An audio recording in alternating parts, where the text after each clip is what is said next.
Welcome students to this first lecture in the online lecture series for the course titled Pre-Stressed Concrete and Industrial Structures, course number CVL 443, offered in the second semester 2020-2021. As a senior year undergraduate course in structural engineering, wherein we will be focusing on advanced civil engineering structures such as pre-stressed concrete structures and industrial structures. As you can imagine from the title of the course, it is apparent that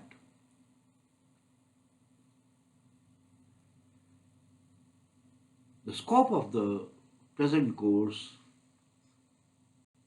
encompasses a broad range of civil engineering structures, ranging from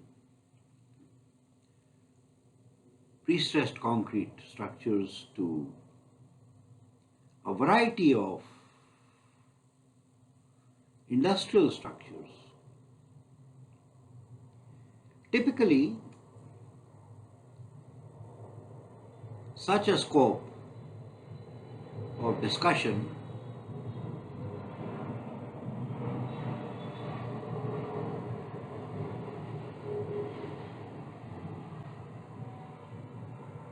for the two topics, that is pre-stressed concrete structures and industrial structures,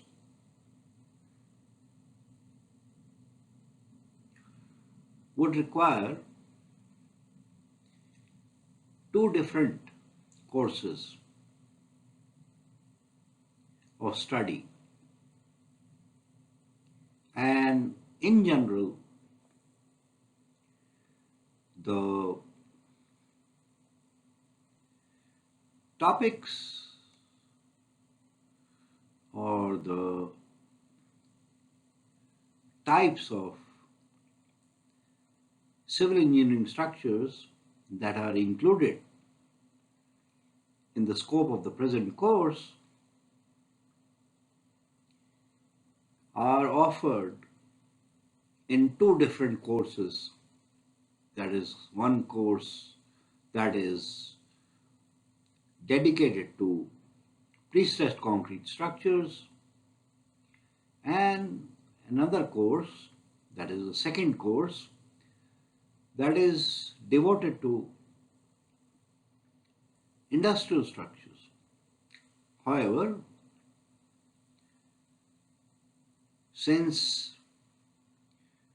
this is a senior year undergraduate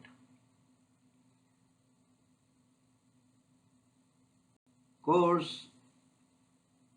in the area of structural engineering, that is based on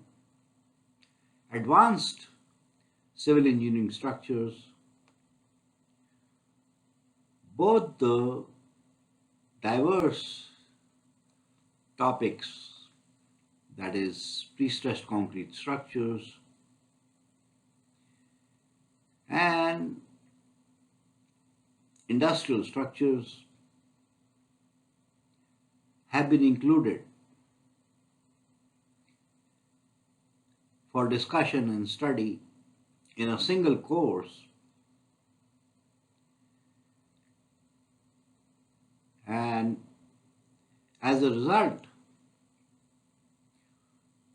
of the wide scope or the wide range of the topics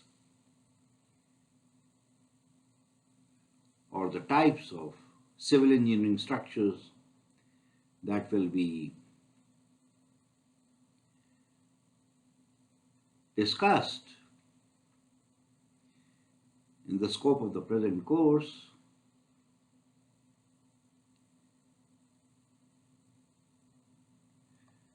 most of the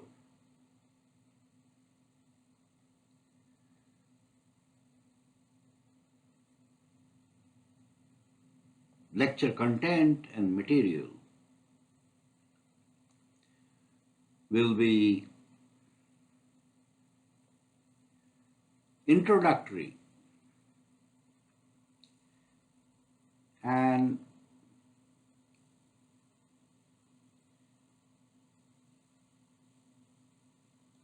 basic in nature, addressing only the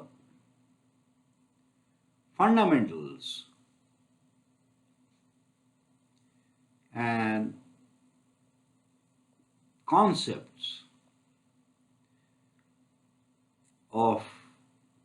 each type of civil engineering structure included in the scope of the present course.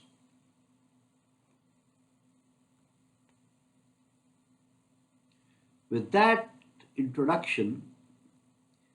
to the scope and the objectives of the present course, we'll begin our first lecture in this online lecture series for the course titled Pre-Stressed Concrete and Industrial. Well, as an introduction to the present course titled Pre-Stressed Concrete and Industrial Structures, we will first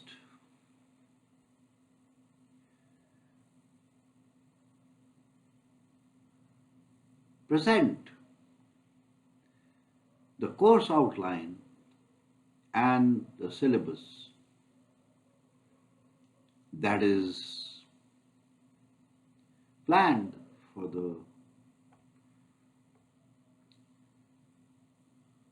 course CVL 443. The course outline and content can be broadly classified into two distinct categories or sub-areas of structural engineering. One, pre-stressed concrete structures,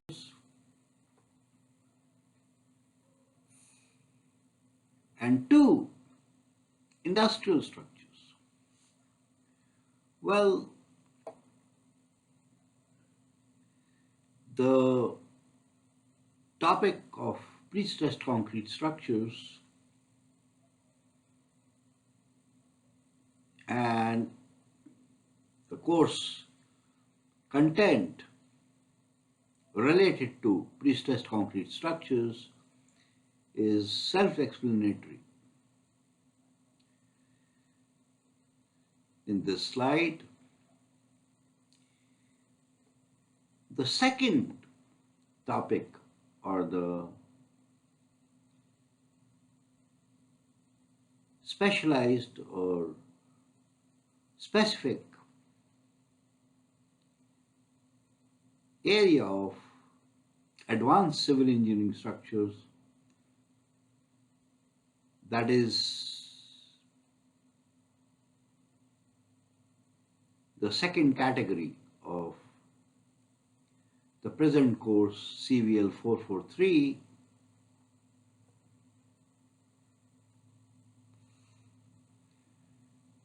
includes a broad range of industrial structures, as you can note from the course outline or the syllabus for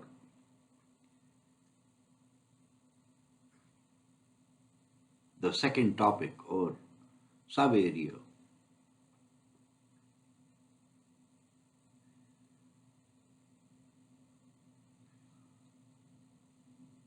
Of the present course.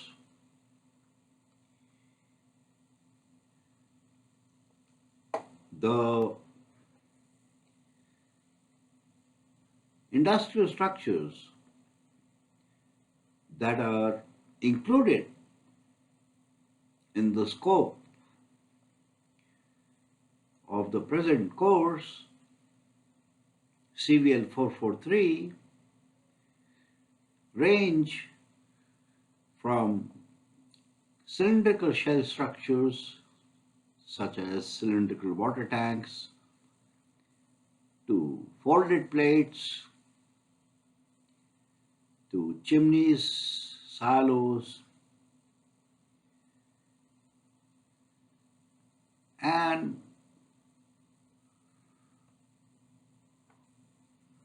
storage bins,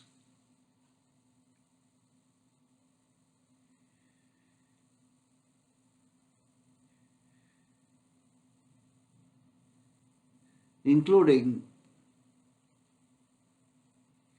folded plate roofs and thin cylindrical structures that are commonly implemented in the industry.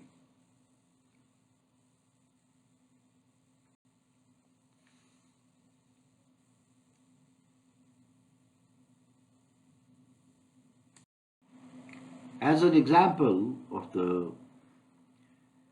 diverse scope of the present course, the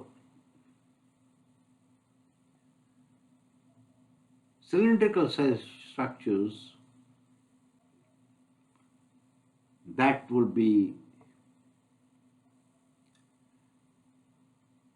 discussed and studied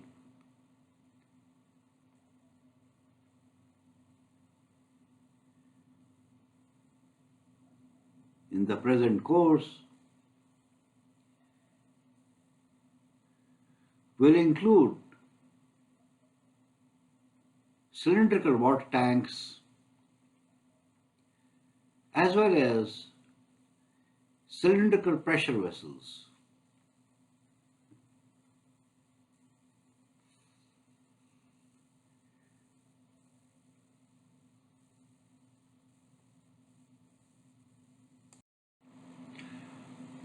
As mentioned earlier,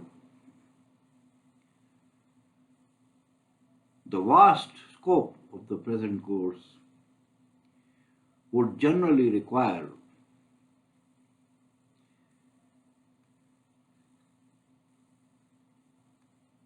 two different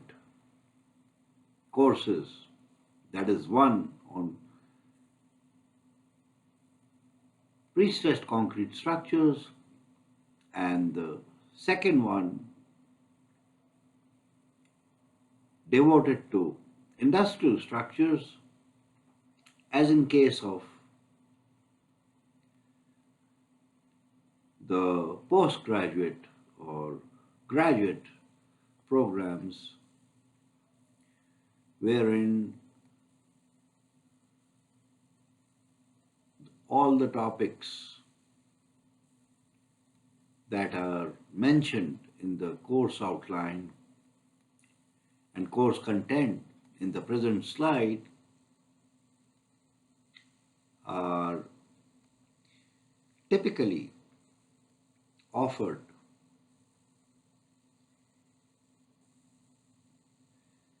in the scope of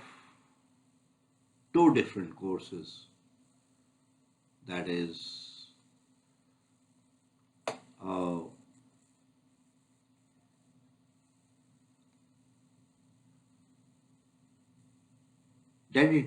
dedicated course based only on pre-stressed concrete structures, and a second course that is dedicated only to industrial structures.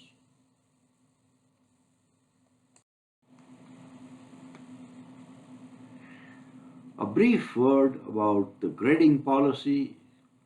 that is intended to be followed in the present course is also presented in the slide herein. In accordance with the latest Senate resolutions on undergraduate curriculum, there will be one minor examination which will be a midterm evaluation that will be assigned a weightage of 25%. Additionally, the course evaluation will include assignments and term projects with the total weightage of 35%. And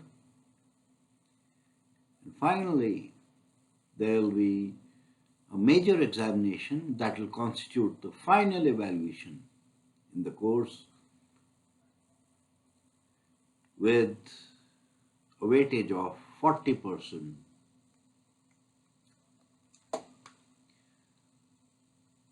Proceeding to the course content and syllabus, the slide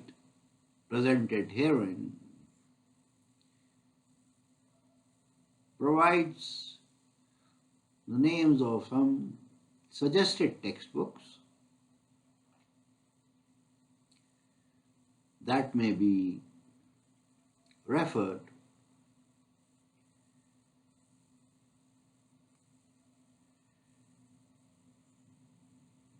in case of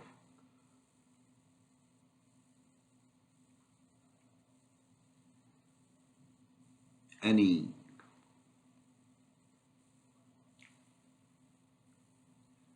question or clarification on the fundamentals presented in the lecture notes. In general, lecture notes along with the solved examples and the reference material that will be published on the Moodle website for the present course will suffice in preparing for the examinations as well as the assignments, and no additional reference textbook or material is required for solving the assignments and the examination question papers, other than the lecture notes and the solved examples and the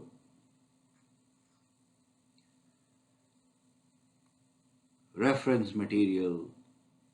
that is published on the Moodle website for the course. However, students who wish to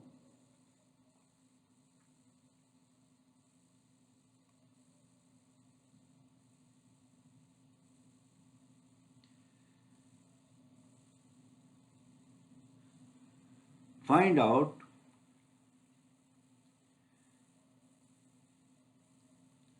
the related texts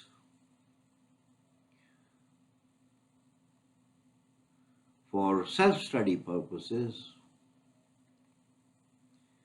may refer to the textbooks that are listed in the present slide.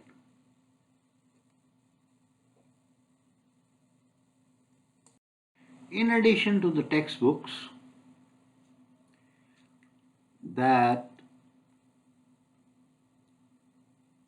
are included in the present slide as standard texts, for self-study,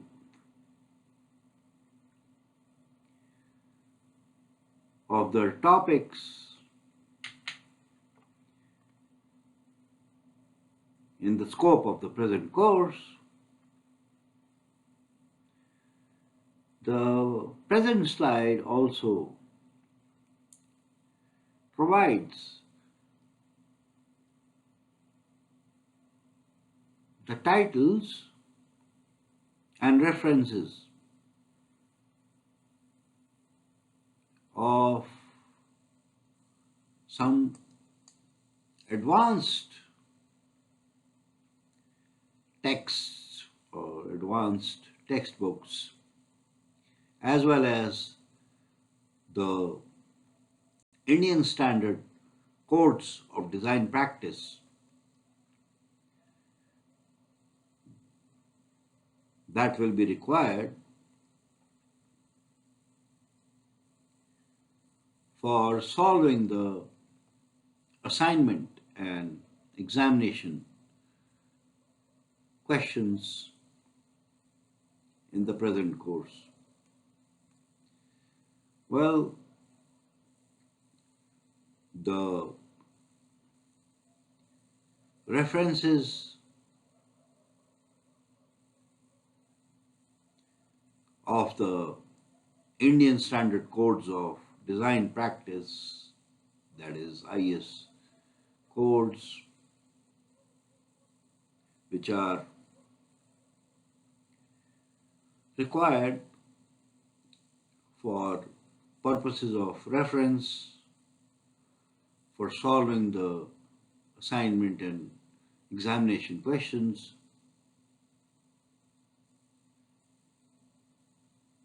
are readily available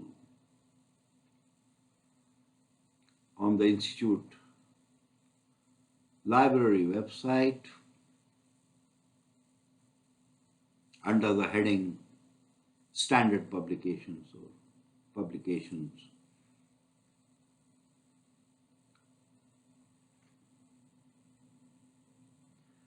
As far as the advanced texts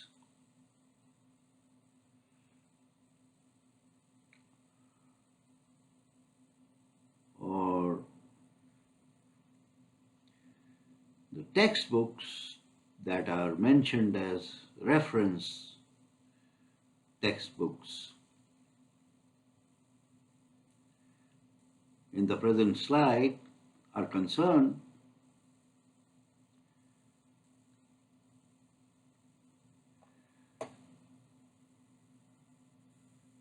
these textbooks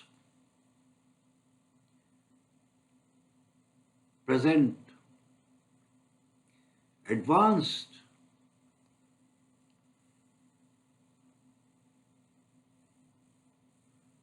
study material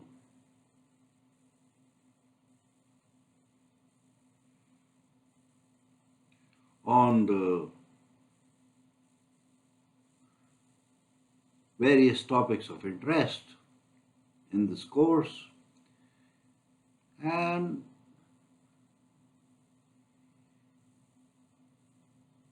should be of interest to students who plan to pursue a higher degree program in structural engineering. Since these textbooks that are listed as recommended references in the present slide are advanced texts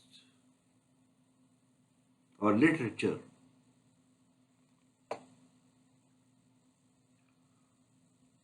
on the topics included in the scope of the present course.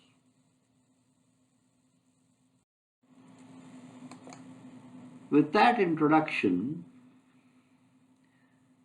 to the course outline and syllabus, let us begin our discussion on the first category or specialized type of advanced civil engineering structures that is included in the scope of the present course, CVL 443, titled Pre-Stressed Concrete Structures and Industrial Structures. As part of our discussion on the first type of advanced or specialized civil engineering structures, that is pre-stressed concrete structures,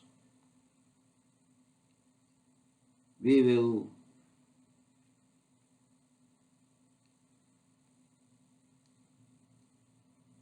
start our discussion with the fundamentals of pre-stressed concrete. And the basic concept of pre-stressed concrete, abbreviated as PSC for purposes of discussion in the present course, is best illustrated or explained by the definition of pre-stressed concrete. Pre-stressed concrete is defined as concrete in which self-equilibrating internal stresses that are compressive in the concrete and tensile in the pre-stressing steel are generated by an external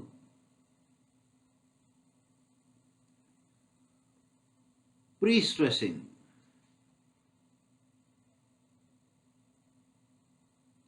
mechanism, as a result of which the external tensile force that is required to crack the concrete increases.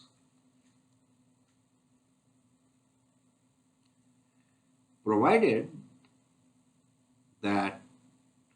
the self-equilibrating internal stresses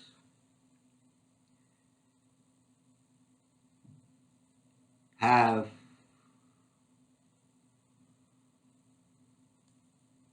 been induced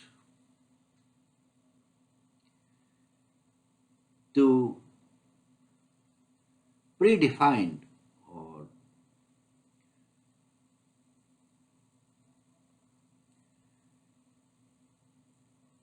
desired values based on design.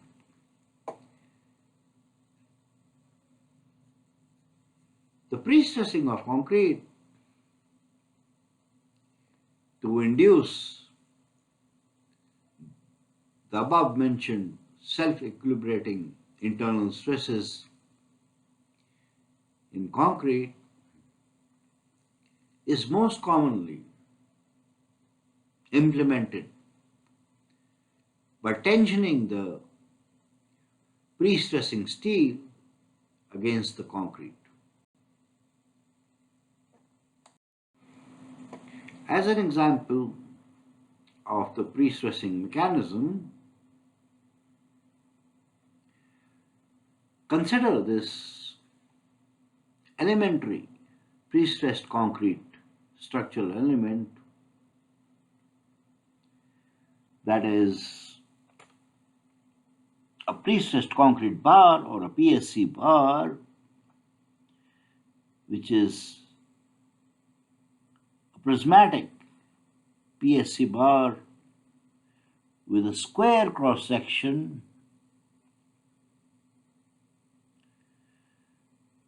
that is casted with a hollow duct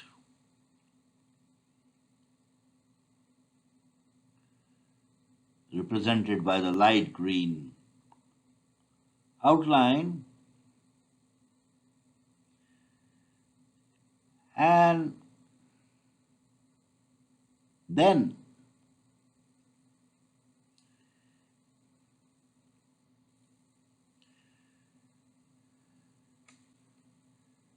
steel bars or a single steel bar is passed through the hollow duct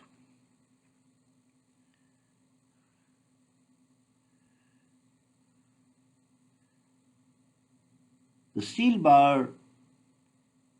that is inserted in the hollow duct has threads at the end,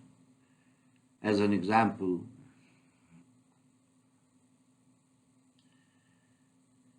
and therefore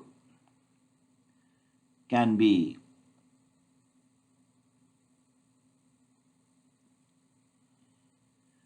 fastened by using a washer and a nut.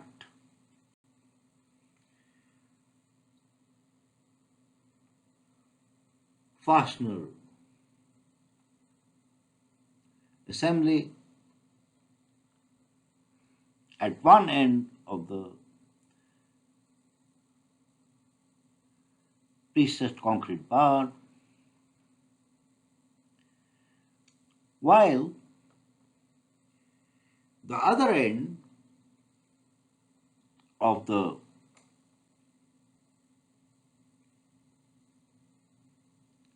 steel bar with the area of steel denoted as A subscript S, as shown in this cross-section view of the pre-stressed concrete bar,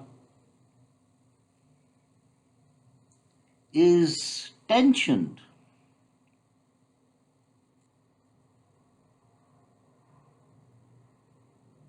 or stressed to a desired pre-stressing force denoted as T subscript P,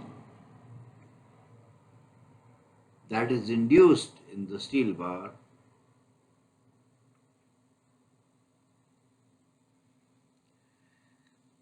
prior to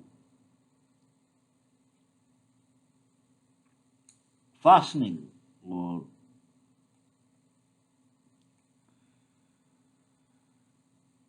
anchoring the tensioned steel bar using a similar washer and nut assembly at the other end.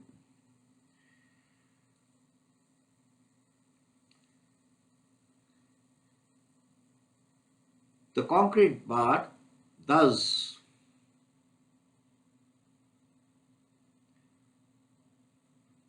fabricated with the hollow duct and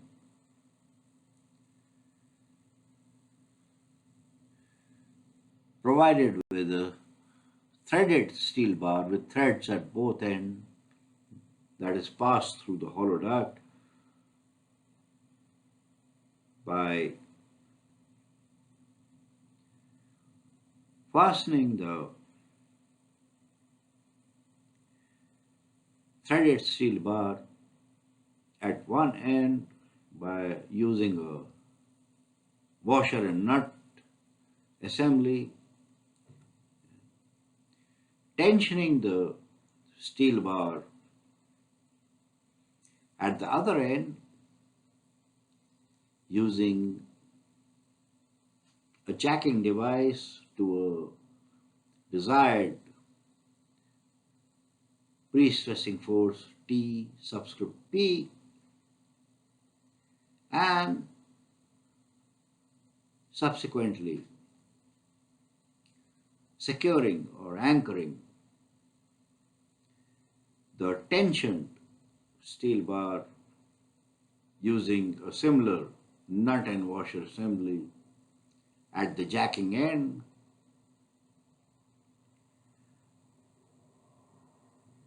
is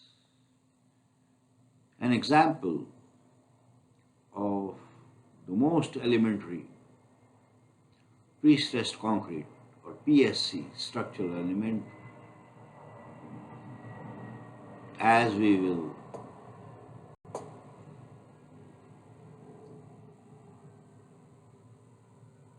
illustrate in our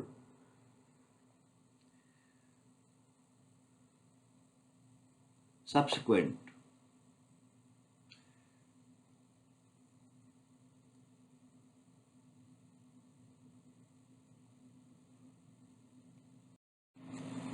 continuing our discussion on the basic concepts of pre-stressed concrete, wherein the most intuitive and logical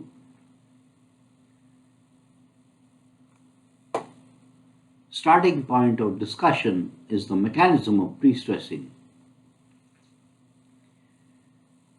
As explained in the previous slide, the mechanism of pre-stressing is quite simple,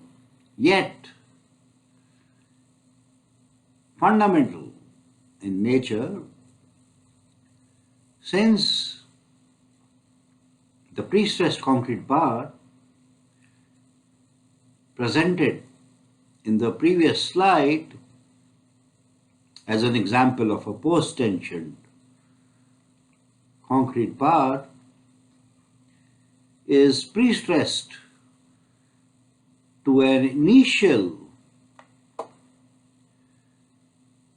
pre-stressing force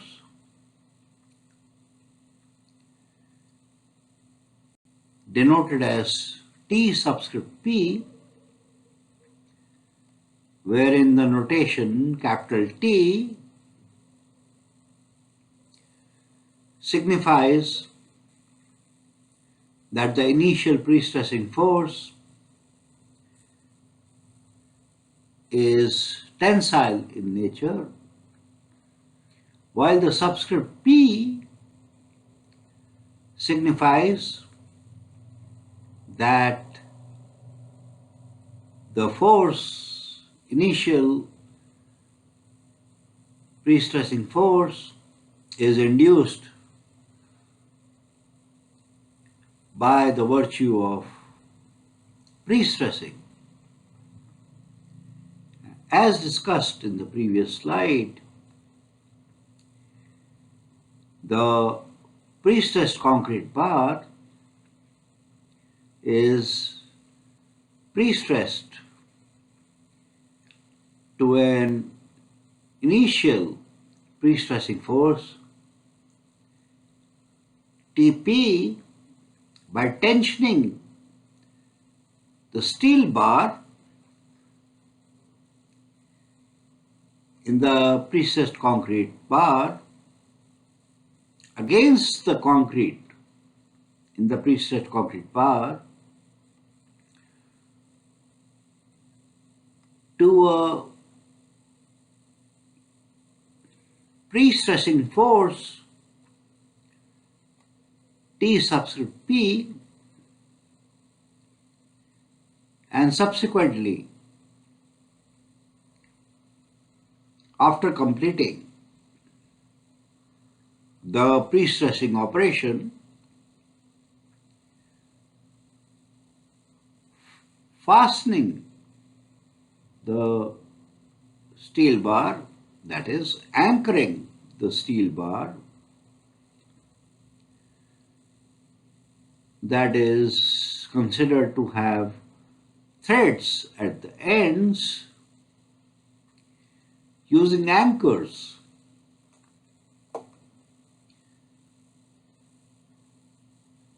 For example, nuts and bolts and washers assembly.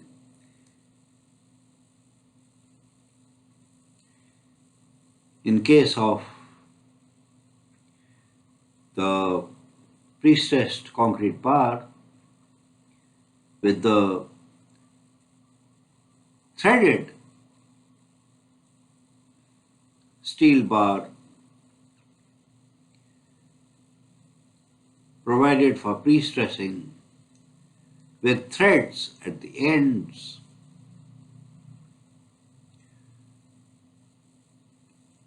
which are required for anchoring the threaded steel bar at the ends using a familiar or common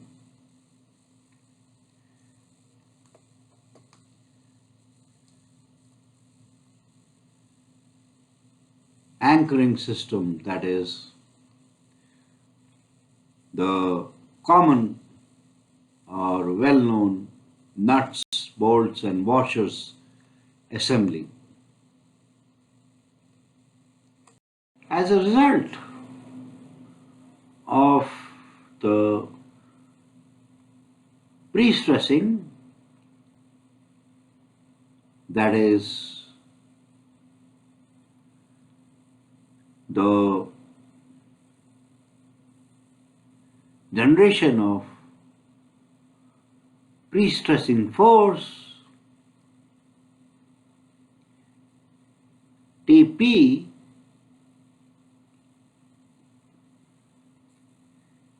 in the pre-stressing steel bar by tensioning the steel bar against the concrete,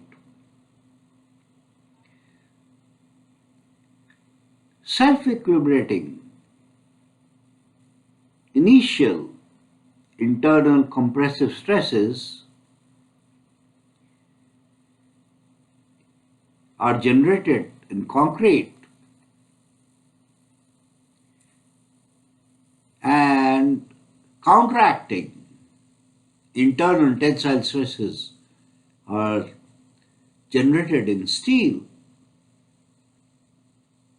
Intuitively,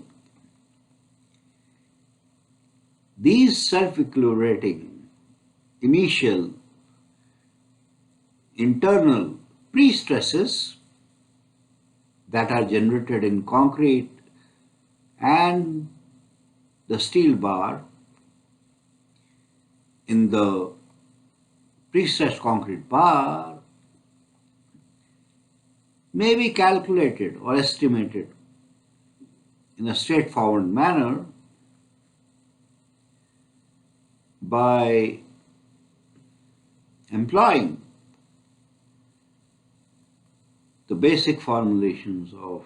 mechanics,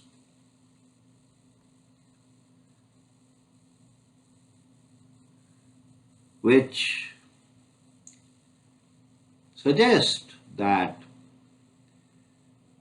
the initial compressive pre-stress in the concrete, denoted as sigma subscript Cp, where the subscript C denotes concrete while the subscript P denotes the initial pre-stress due to the pre-stressing operation, is simply equal to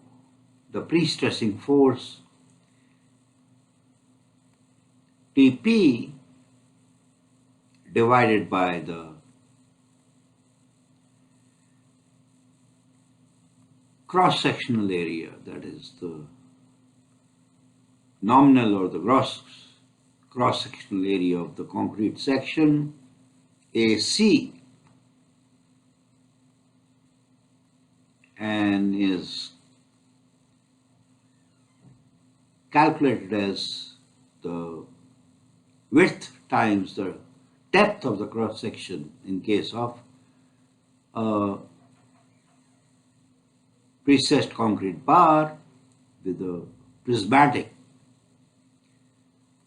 rectangular cross section with a width B and overall depth D. While the internal initial tensile stress that is generated in the pre-stressing steel bar by tensioning the steel bar against the concrete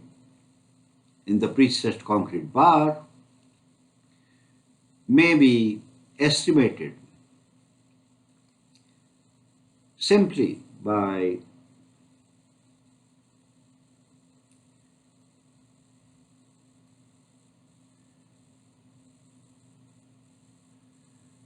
dividing the initial pre-stressing force T subscript P by the area of cross section of the steel, denoted as capital A subscript S, where the subscript S signifies that the area AS is the area of the pre-stressing steel. An inherent assumption in the above formulations is that the steel area A subscript S is infinitesimally smaller, or much smaller than the gross or nominal cross-sectional area of the pre-stressed concrete bar. Mathematically, A subscript S is much smaller than A subscript C, where the notation A subscript S represents the area of the pre-stressing steel bar while the notation A subscript C denotes the gross or the nominal cross-sectional area of the pre-stressed concrete bar. As discussed earlier, the most elementary example of a pre-stressed concrete or a PSC structural element is a pre-stressed concrete bar that is pre-stressed by applying a uniaxial tensile force denoted as capital T subscript P, where the notation capital T signifies that the pre-stressing steel bar is tensioned to an initial pre-stressing force equal to capital T, while the subscript P signifies that the initial tensile force is due to the pre-stressing of the pre-stressing steel bar.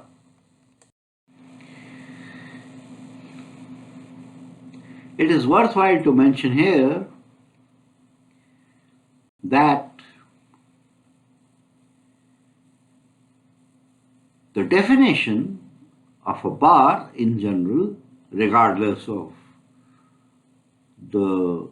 material that constitutes the bar,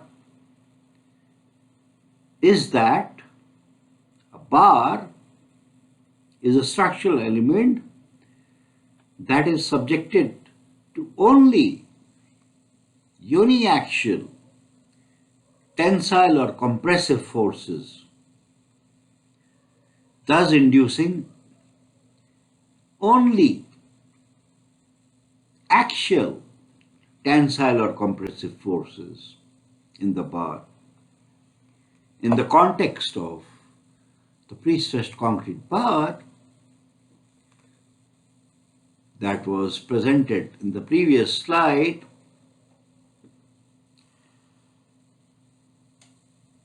with a rectangular cross-section that is prismatic, with the cross-sectional dimensions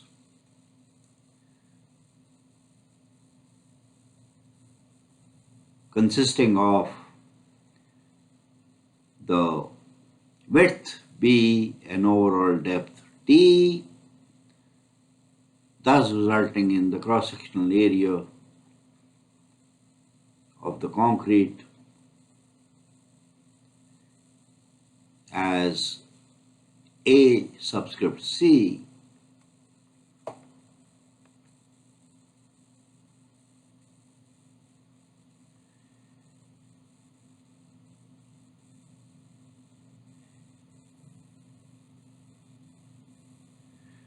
With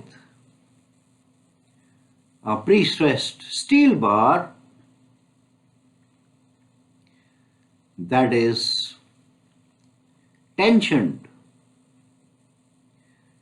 to an initial pre-stressing force T subscript P,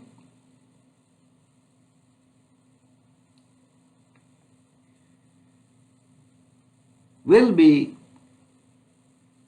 subjected to a state of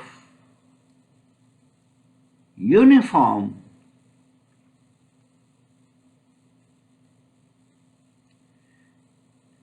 axial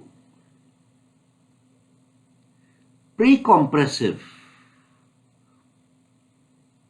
stresses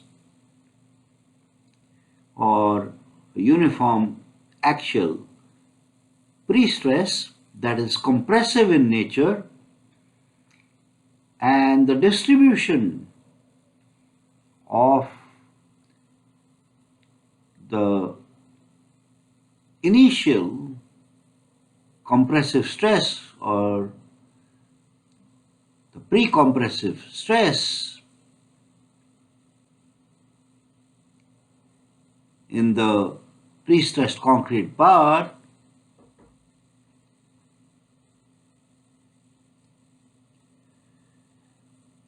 as a result of the pre-stressing operation is illustrated in this figure, wherein sigma Cp, denoting the initial compressive stress or the pre-compressive stress or simply the pre-stress that is induced in the PSC bar prior to the application of the external load and therefore termed as pre-stress in the concrete is uniformly equal to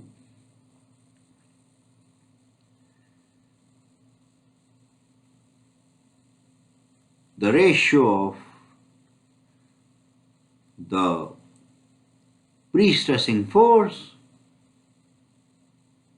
that is equal and opposite in the concrete and the steel bar, and denoted as T subscript P, to the gross or the nominal cross section denoted as capital A subscript C of the pre-stressed concrete bar, as illustrated in this elementary figure based on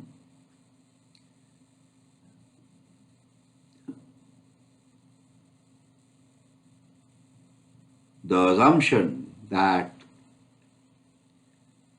the area of the pre-stressing steel bar A subscript S is negligible in comparison to the gross or nominal area of the concrete section in the pre-stressed concrete bar. Continuing our discussion on the fundamentals of pre-stressed concrete or the basic concepts of pre-stressed concrete, the natural question that arises is the need for pre-stressed concrete. That is, why is pre-stressed concrete required, especially when reinforced concrete is a successful construction material in itself, and in the presence of reinforced concrete as a well-established and successful material for construction of civil engineering structures, what was the need for developing pre-stressed concrete? Well, the answer to the question is quite fundamental and lies in the basic concept of pre-stressed concrete, or the basic idea of pre-stressed concrete,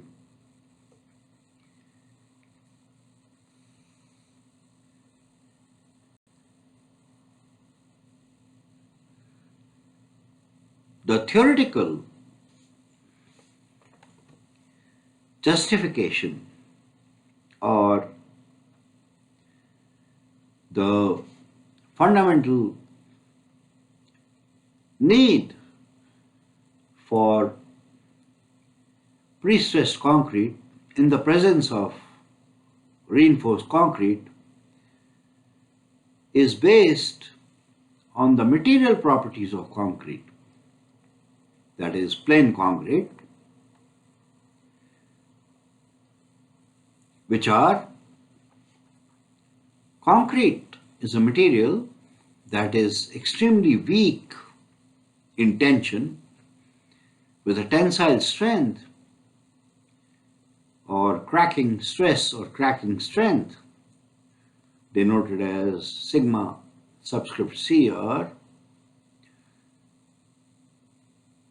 that is extremely small fraction of the characteristic compressive strength of plain concrete. Mathematically, the cracking strength or the tensile strength, that is the cracking stress of plain concrete denoted as sigma CR, is in the range of 5 to 10% of the characteristic compressive strength of the plain concrete, denoted as FCK or sigma CK. As a conservative estimate, let us consider the cracking strength or the cracking stress that represents the tensile strength of plain concrete in the absence of steel reinforcement as 5%, that is the lower estimate of the characteristic compressive strength sigma CK of the plain concrete. Additionally, apart from being low, the tensile strength or the cracking strength sigma CR of plain concrete is also highly variable and probabilistic in statistical terms, random, and is also associated with extremely low cracking strains denoted as epsilon CR prior to the cracking of concrete.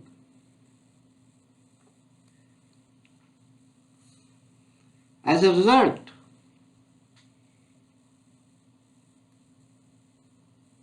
of the highly probabilistic and random and unreliable nature of the cracking strength or the tensile strength of plain concrete needs to be combined with steel, particularly in the tensile zones or regions where tensile stresses are anticipated in the concrete element, for the concrete element to be structurally viable.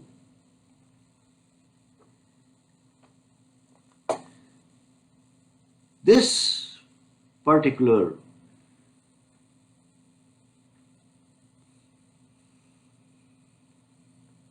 observation or cognition regarding the extremely probabilistic and unpredictable or random tensile strength, that is the cracking strength of plain concrete, led to the development of the idea of reinforced concrete. Historically, as the idea of reinforced concrete is simple yet profound, since reinforced concrete as a construction material was developed based on the idea of combining concrete, that is plain concrete, with steel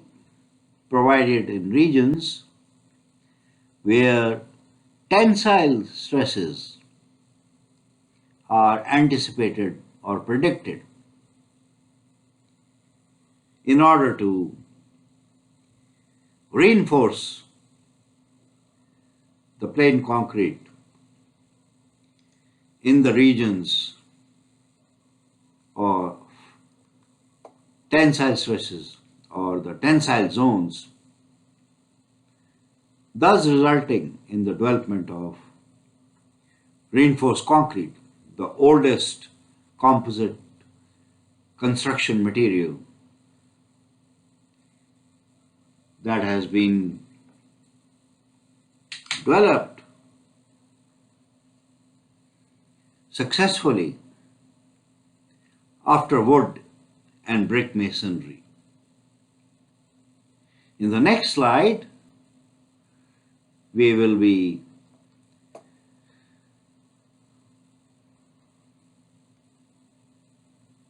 converging or focusing on the specific need for pre-stressed concrete in the presence of reinforced concrete, especially since reinforced concrete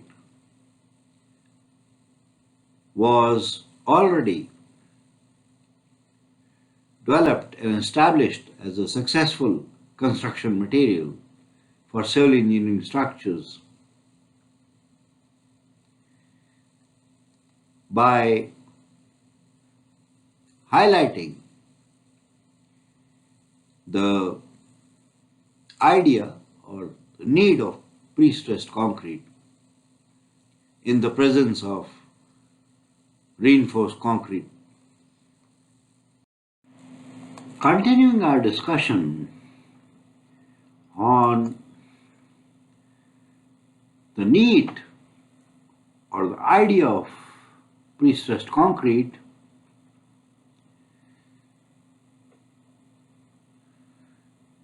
the need for pre-stressed concrete as a construction material in the presence of reinforced concrete can be best illustrated by studying or examining the uniaxial tensile stress strain behavior of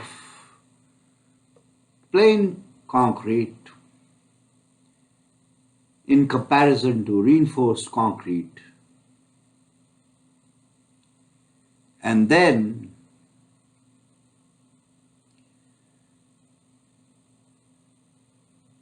contrasting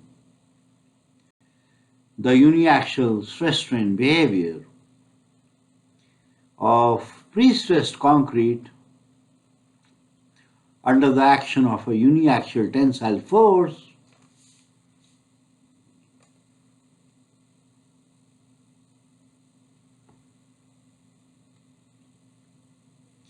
with that of a reinforced concrete element.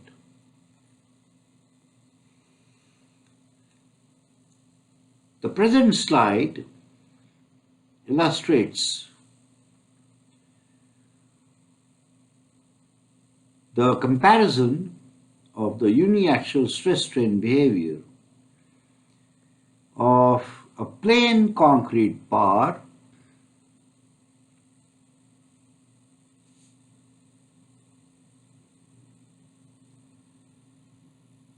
with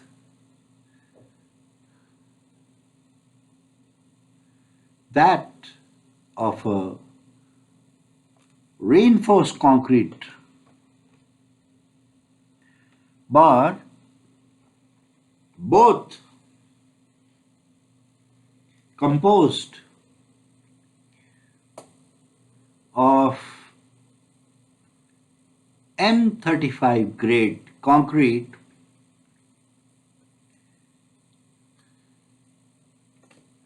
subjected to a uniaxial tensile force in order to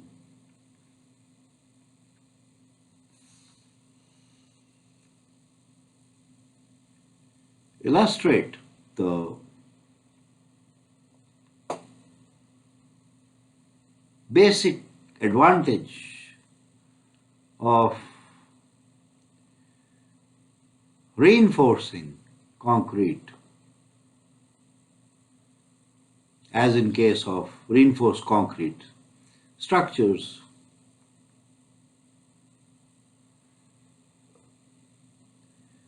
with reference to plain concrete. Well, examining the plot of the uniaxial tensile stress-strain response of plain concrete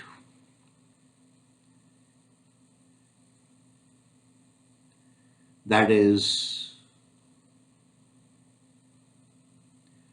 constituted as a plain concrete prismatic bar under the action of a uniaxial tensile force denoted as capital T,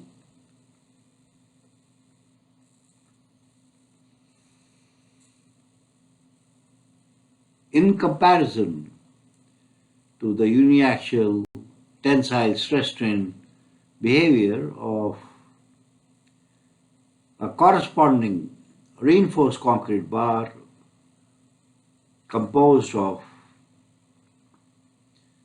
the same grade of concrete, that is M35 grade,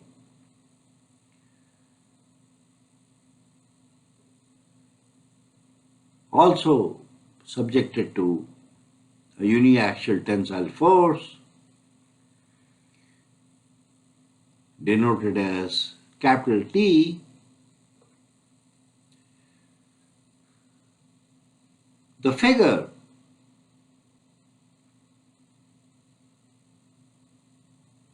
presented in the current slide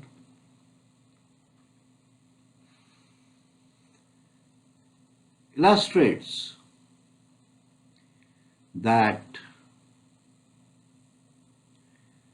the plain concrete bar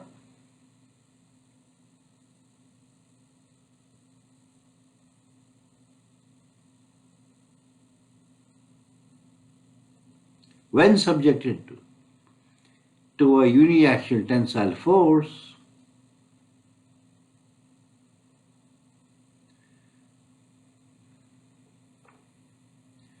cracks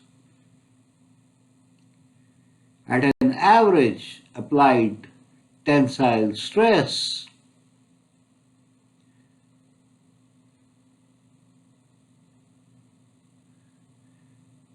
calculated as the ratio of the tensile force to the gross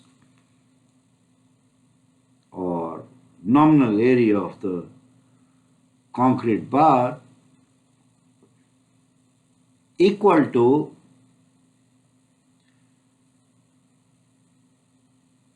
a small cracking strain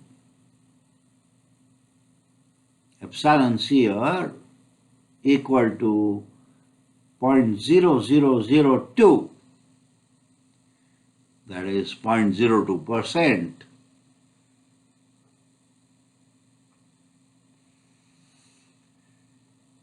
Since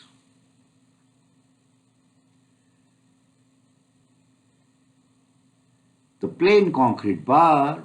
in the absence of any steel reinforcement,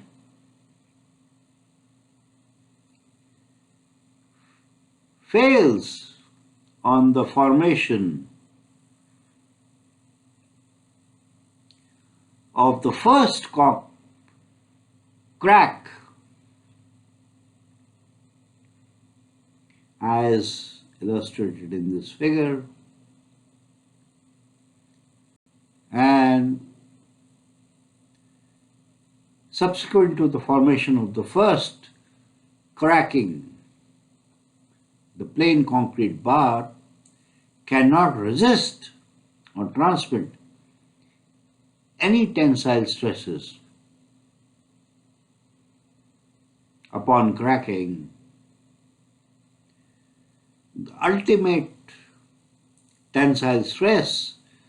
or the ultimate tensile strength in case of the plain concrete bar composed of M35 concrete is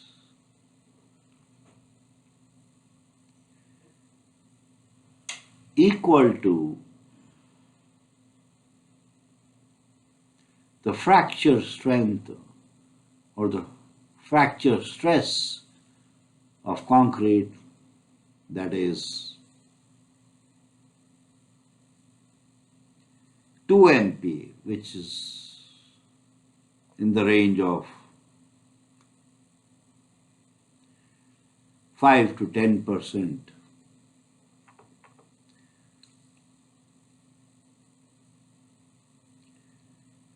As the empirical estimate of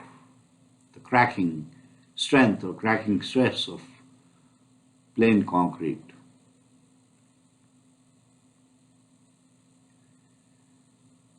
Composed of M35 grade concrete.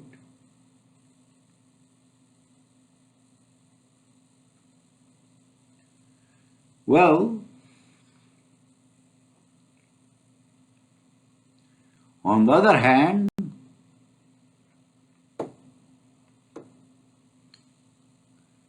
if we consider a reinforced concrete bar,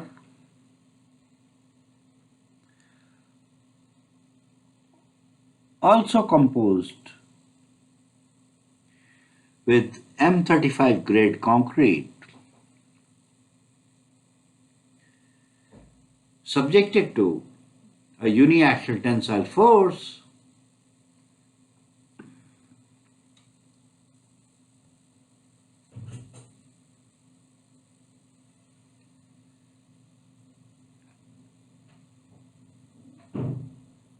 the plot of the uniaxial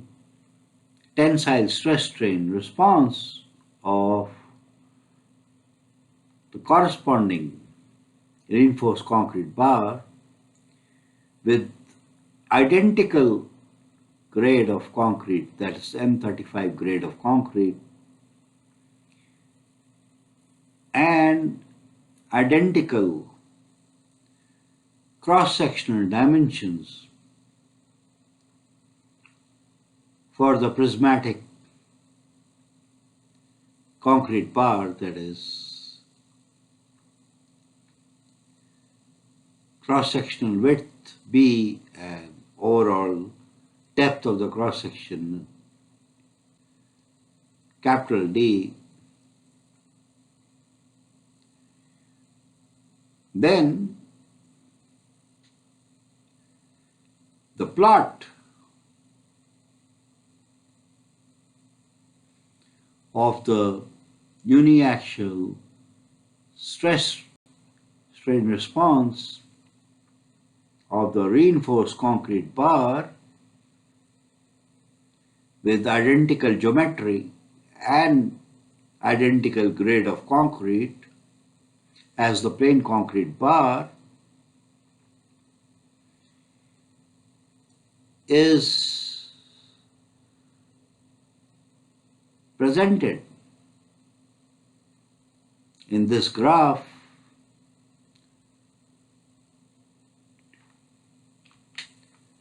for the purposes of contrasting the uniaxial tensile strain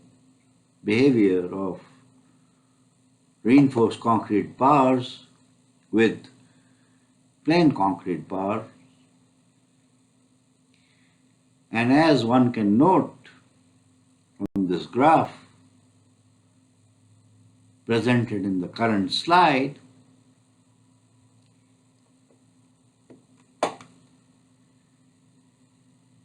unlike the plain concrete bar,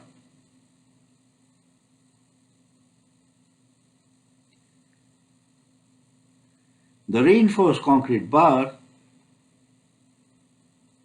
of identical geometry and grade of material does not fail upon the formation of the first crack, as in case of the plain concrete bar, but continues to resist axial tensile force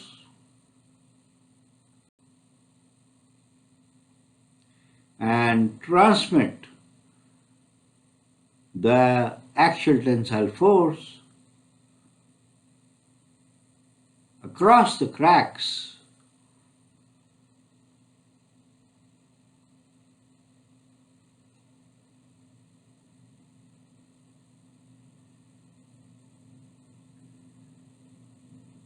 through the steel reinforcement, traversing the cracks.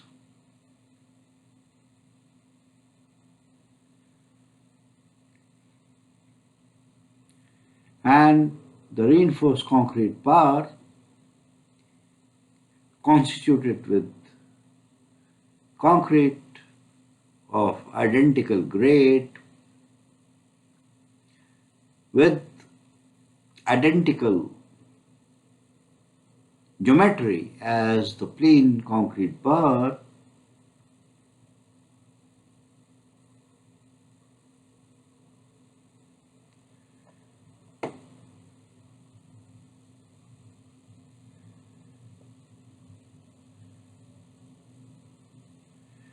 is structurally viable even after the formation of the first crack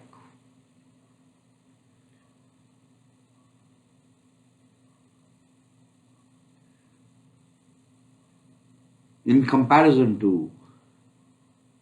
the corresponding plain concrete bar that fails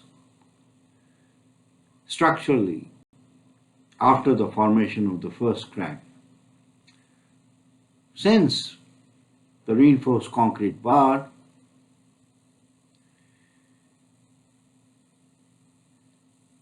transmits the increasing uniaxial tensile force, capital T, across the first crack as well as the subsequent cracks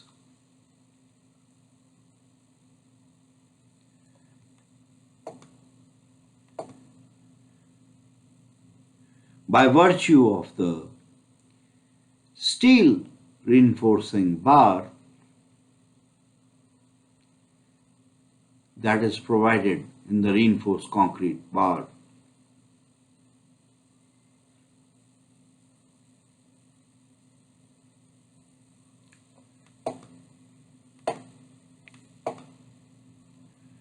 Until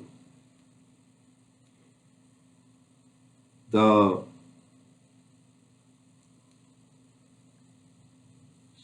reinforcing steel bar provided in the reinforced concrete bar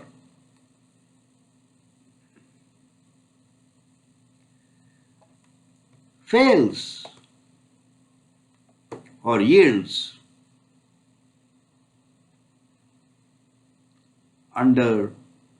the influence of the axial tensile stresses.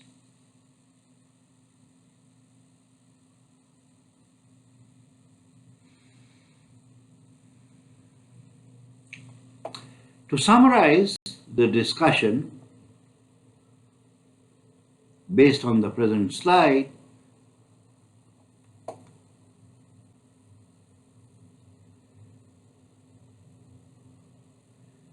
it is worthwhile to note that the plain concrete bar, in the absence of steel reinforcement, fails on the formation of the first crack or fails upon first cracking of concrete, since plain concrete, in the absence of steel reinforcement, cannot resist or transmit any tensile stresses upon or after cracking.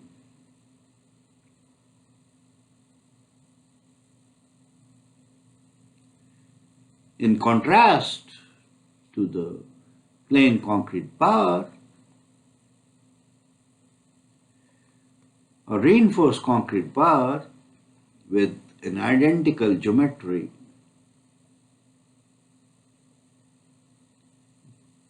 or cross-sectional dimensions for the prismatic concrete bar that is provided with a reinforcing steel bar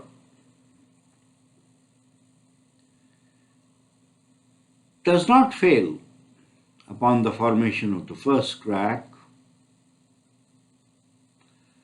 but continues to resist axial tensile force or axial tension, denoted as capital T,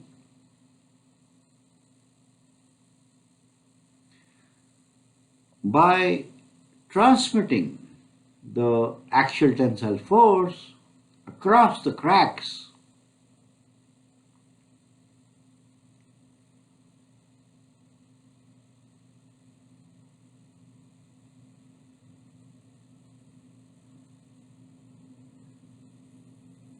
through the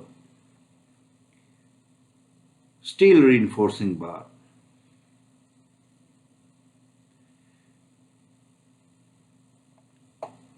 Therefore,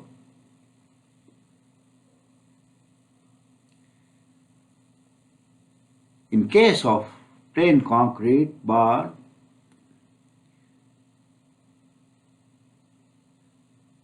that fails on the formation of the first crack, cracking is synonymous or equivalent to the failure of the plain concrete bar,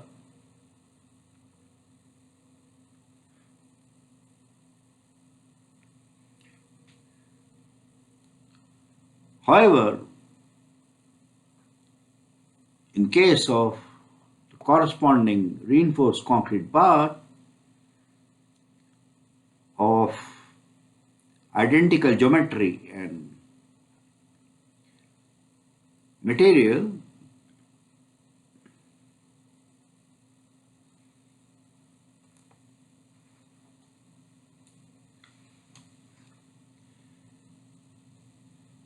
the ultimate limit state of the corresponding reinforced concrete bar is not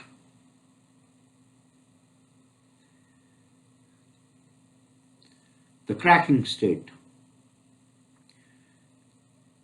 or is not limited by the cracking of concrete. Since the corresponding reinforced concrete bar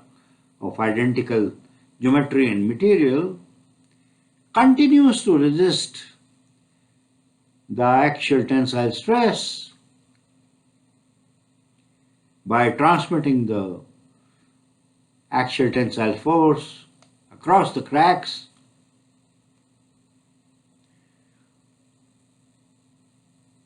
until the reinforcing steel bar yields.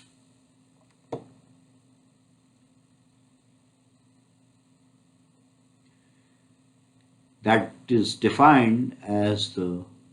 yield point of the reinforced concrete bar,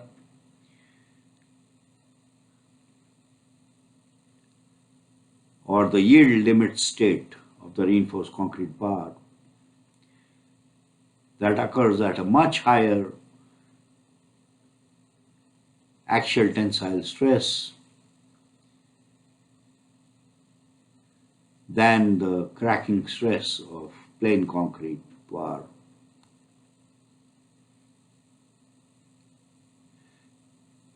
Eventually, the failure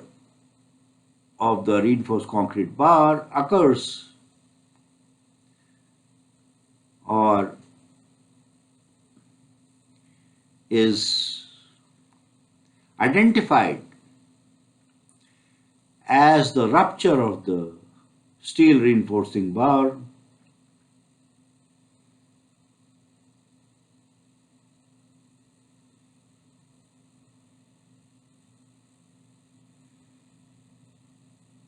that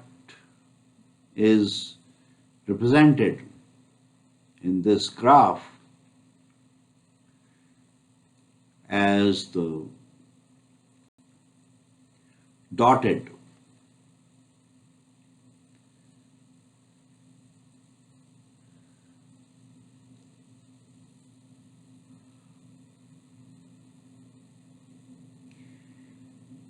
points,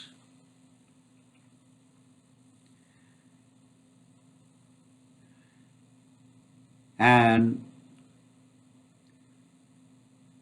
since the reinforced concrete bar provided with the steel reinforcing bar continues to resist axial tension or axial tensile stress up to the point of the rupture of the steel, highlighted by the dotted points on this graph, the reinforced concrete bar is structurally viable till the point of the rupture of the reinforcing steel,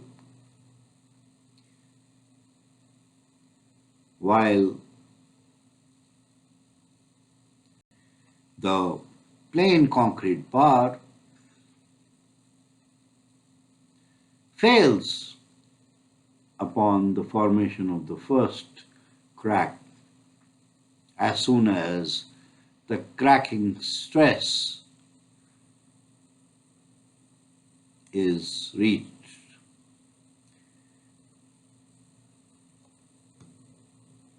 In other words,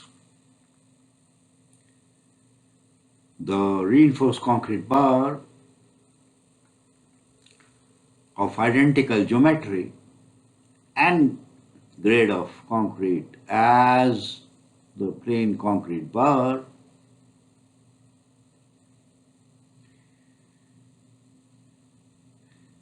is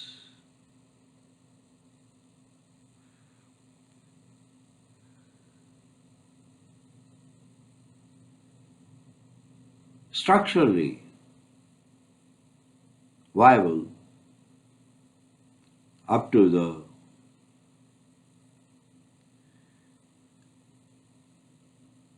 rupture of the steel reinforcement that defines the ultimate limit state or the ultimate tensile strength or the ultimate tensile stress of 6 MPa.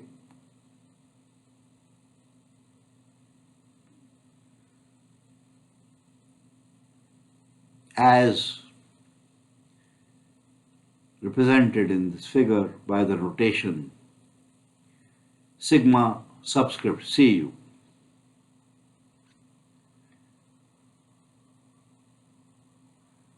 Denoting the ultimate tensile strength or ultimate tensile stress for the reinforced concrete bar, wherein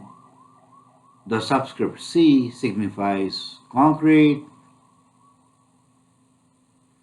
while the subscript U signifies that the stress sigma is for the ultimate limit state.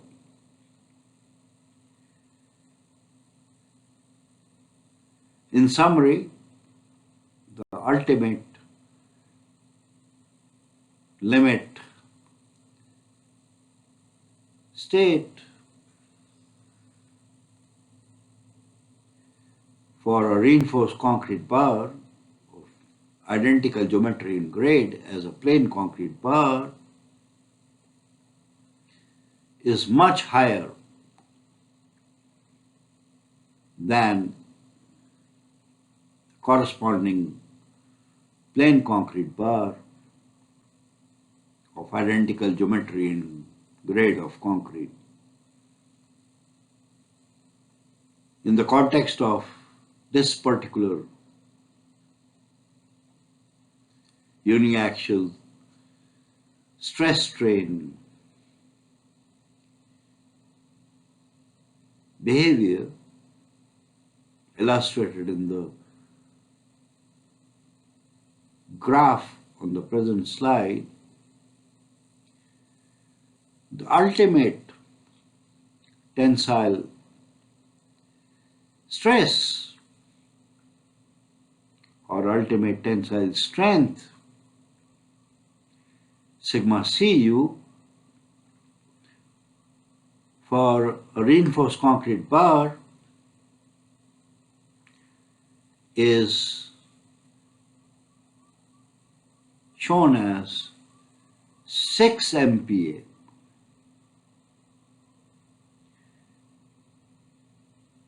That is much higher in comparison to the ultimate tensile strength or ultimate tensile strengths of a plain concrete bar of identical geometry and grade of material in the absence of steel reinforcement, shown as 2 MPa, which is the cracking stress or cracking strength of plain concrete. Since plain concrete, in the absence of any steel reinforcement, is deemed to have failed structurally or reached the ultimate limit state upon the formation of the first crack, that is, at first cracking, the plain concrete bar may be considered to have failed structurally or reached the ultimate limit state as a structural element. Continuing our discussion on the basic concepts of pre-stressed concrete, particularly the need for pre-stressed concrete in the presence of reinforced concrete that is already established as a successful construction material for civil engineering structures. As discussed in the previous slide, the need for pre-stressed concrete in the presence of reinforced concrete is best illustrated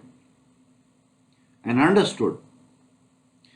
by comparing and contrasting the uniaxial tensile stress strain behavior of plain concrete versus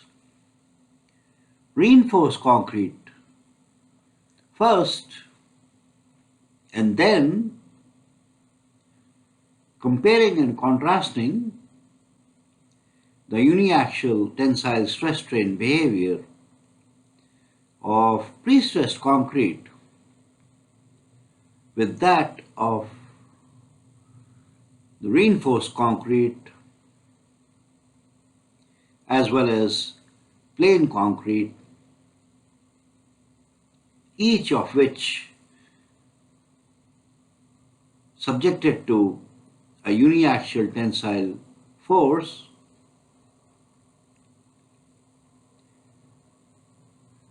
Therefore, for purposes of comparison, just mentioned, let us consider the same concrete bar that is prismatic with a rectangular cross section with the cross-sectional dimensions B as the cross-sectional width and the overall depth D of the cross-section of the prismatic concrete bar, thus resulting in the gross or nominal cross-sectional area of the prismatic concrete bar as A subscript C equal to B times D,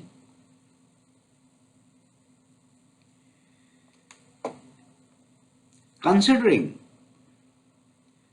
the prismatic concrete bar,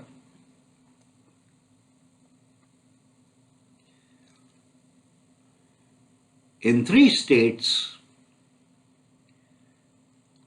or three different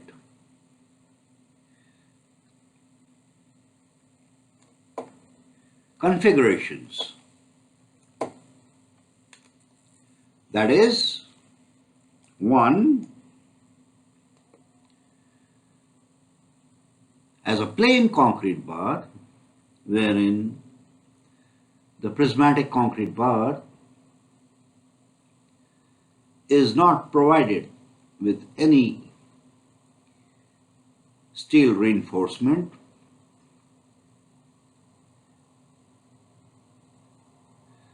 Two, the prismatic concrete bar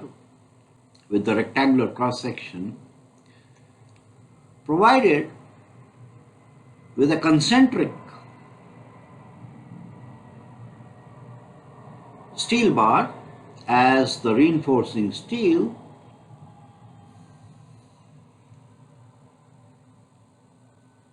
thus classified as a reinforced concrete prismatic bar. And three, the same concrete bar composed of M35 grade concrete, that is identical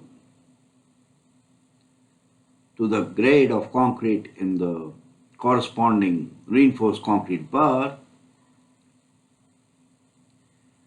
and identical geometry, that is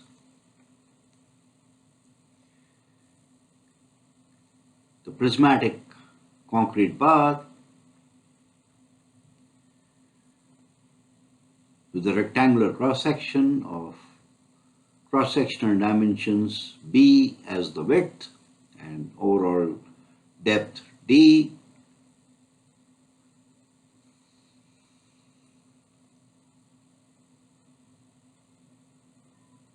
provided with pre-stressing steel, that is a steel bar that is pre-stressed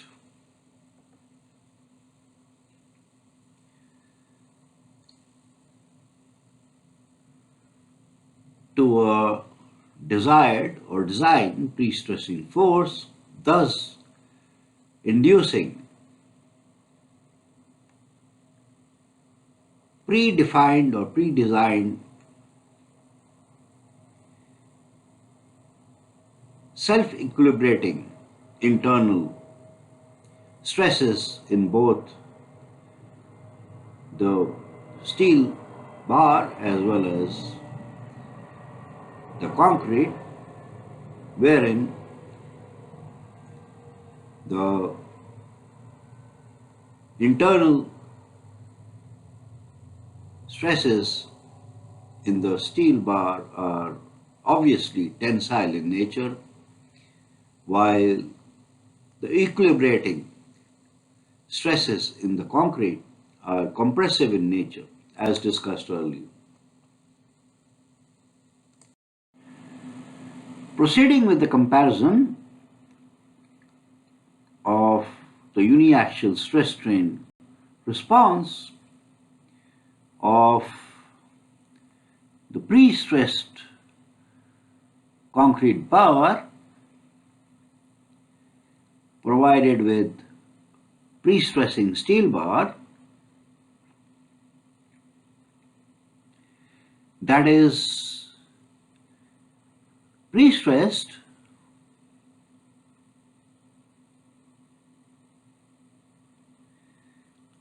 to achieve a pre-compressive stress or an initial compressive stress in the concrete of the pre-stressed concrete bar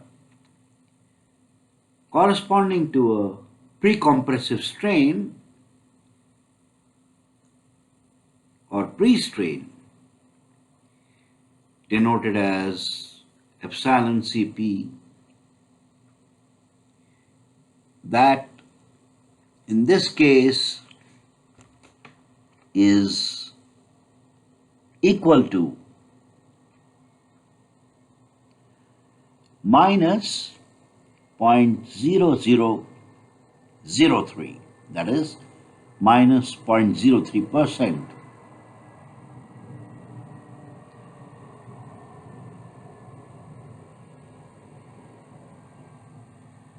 As represented by this point in the plot of the uniaxial stress strain response of the pre-stressed concrete bar,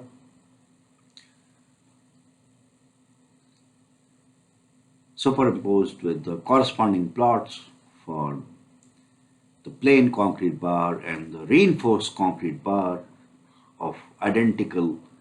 material, grade, and geometry.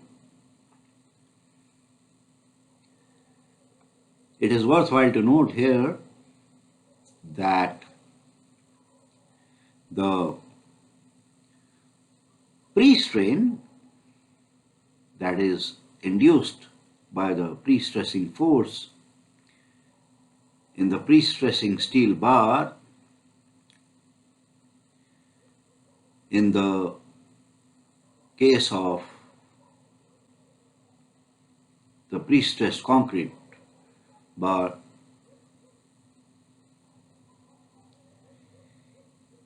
denoted as epsilon Cp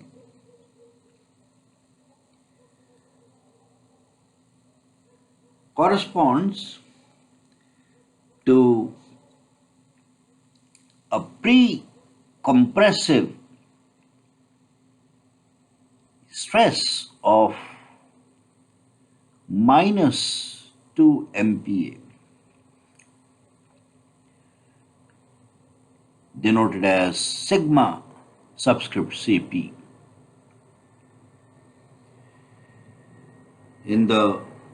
concrete, in case of the pre-stressed concrete bar, wherein the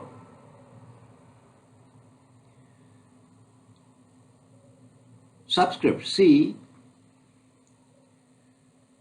denotes concrete, while the subscript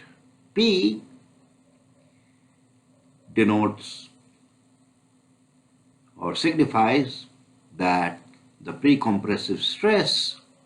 in the concrete is due to the pre-stress in the pre-stressing steel in case of the pre-stressed concrete bar.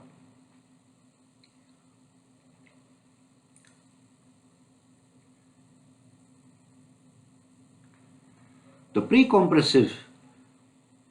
stress sigma subscript Cp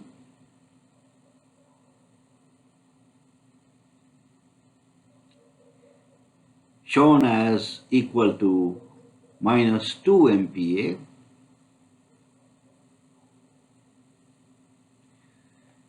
in this graph, and the pre-compressive strain epsilon Cp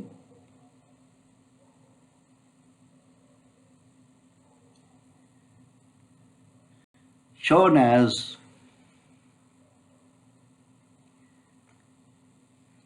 minus 0.003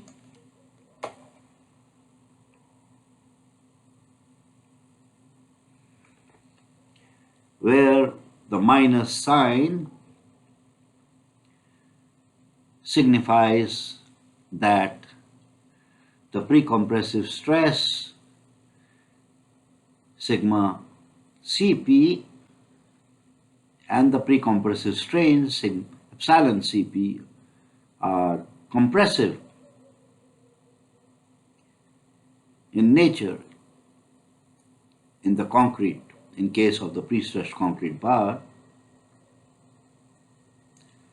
are also referred to in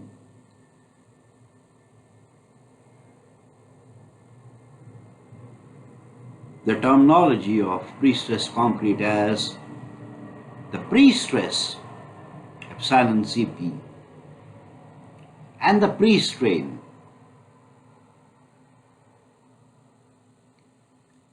epsilon Cp,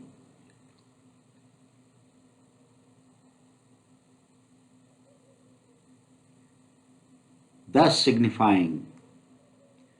that the pre-compressive stress sigma Cp, termed as the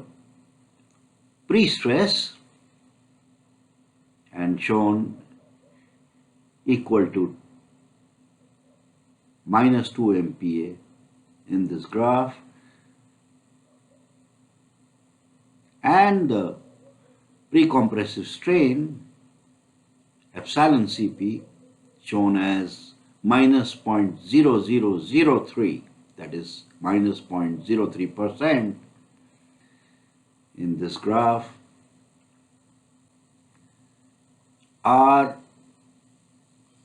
indeed pre-stress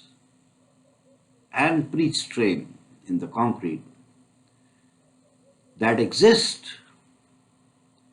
or are induced by the pre-stressing operation prior to the application of the external load.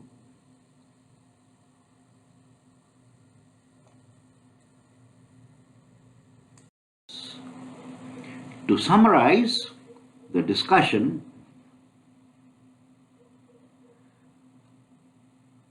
on this slide, up to the present juncture, the pre-stressing steel in the pre-stressed concrete bar pre-compresses the concrete to a desired or a pre-designed precompressive stress termed as pre-stressed, that in this case is equal to minus 2 MPa, where the minus sign signifies compression, corresponding to an initial precompressive strain termed as pre-strain and denoted as epsilon Cp, that in this case equals minus 0.0003 or minus 0.03%, that is induced by the pre-stressing operation in the concrete prior to the application of the external tensile force T. Upon the application of the external tensile force T,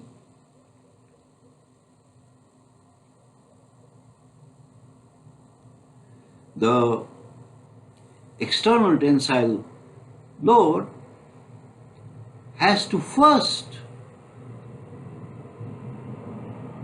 relieve the concrete of the initial precompressive stress or the initial precompressive strain termed as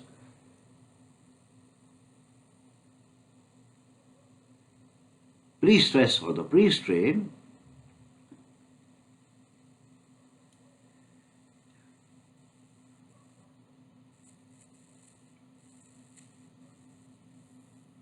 until the external applied tensile force reaches value where the concrete in the pre-stressed concrete bar is relieved of the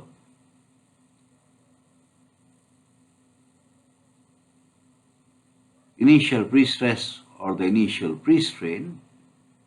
that is, the external tensile force T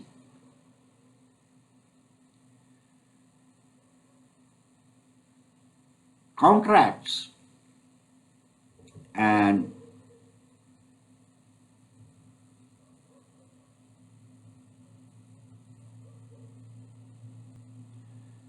balances the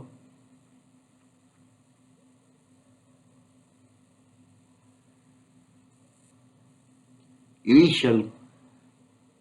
pre-stress in the concrete or the corresponding initial pre-strain in the concrete.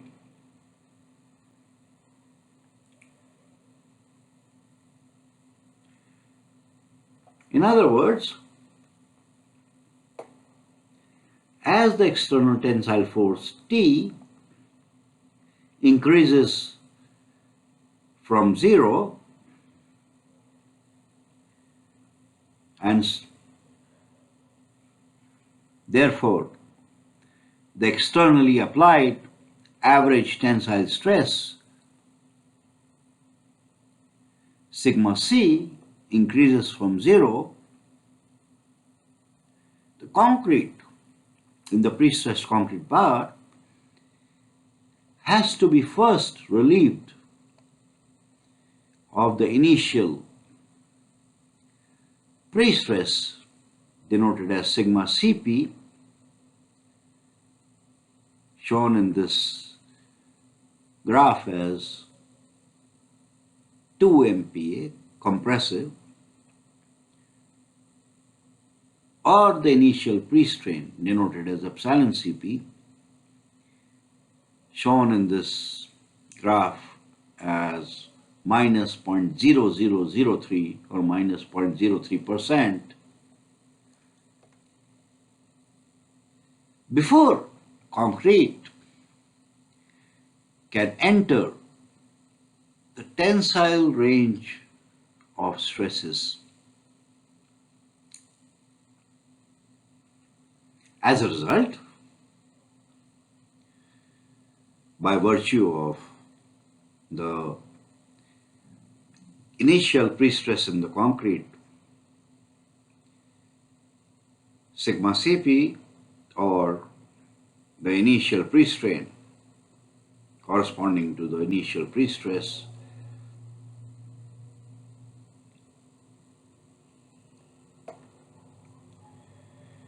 induced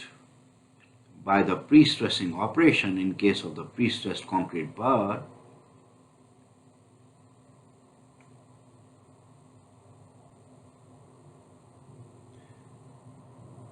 that is required to crack the concrete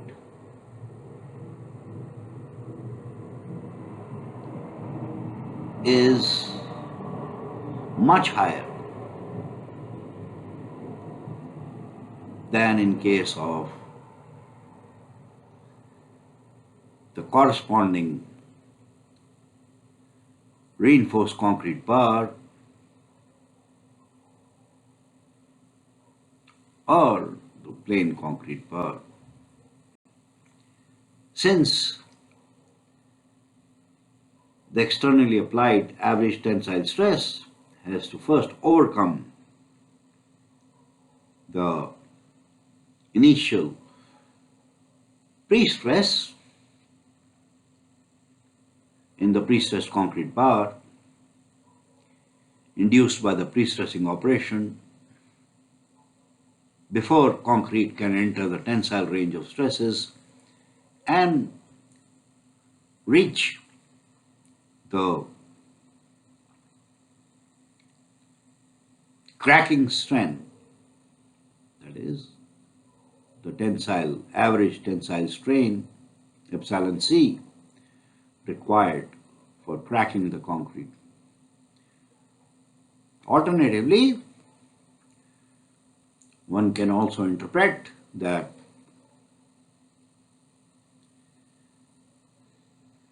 upon the application of the external tensile force T, as the external tensile force T increases from 0, thus increasing the average applied externally tensile stress, sigma C, increases from 0 in case of the pre-stressed concrete bar. The external applied average tensile stress, sigma C, due to the external tensile force T, has to first overcome the initial pre-compressive strain termed as pre-strain and denoted as epsilon Cp, that is equal to minus 0.0003 or minus 0.03% in this case, before concrete enters the tensile range of strains.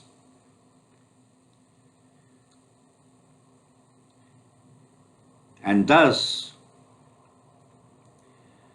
the external applied average tensile stress, sigma C, that is required to crack the concrete,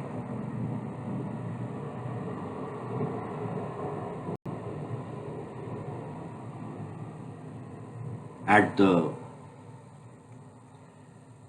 cracking strain of concrete equal to plus 0.0002 or plus 0.02% in case of the pre-stressed concrete bar, is much higher than that in case of the reinforced concrete bar or the plain concrete bar. As one can note from this graph, the externally applied average tensile stress, sigma C, that is required to crack the concrete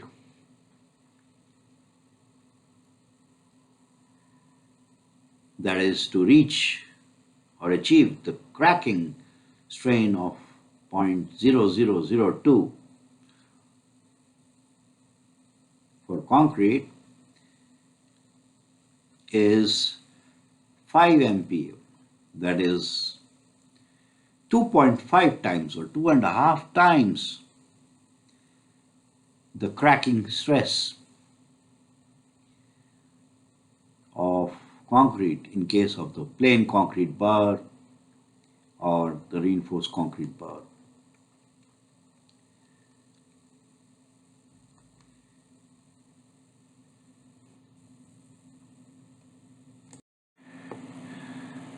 To conclude the discussion on the present slide, therefore, based on the comparison of the uniaxial stress strain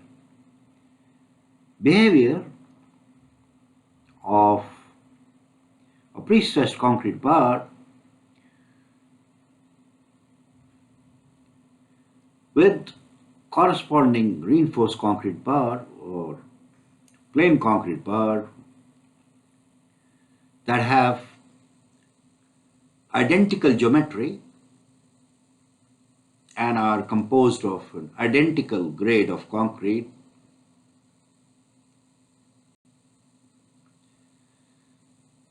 the idea of pre-stressed concrete is to apply an initial or pre-compressive stress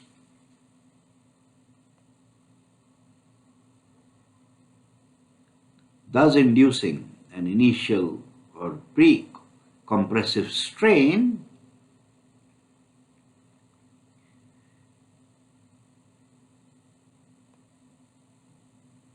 in a materials such as concrete that is relatively weak and brittle in tension, but relatively strong in compression, so that the externally applied average tensile stress that is required to achieve or reach the cracking strain for concrete or the external tensile force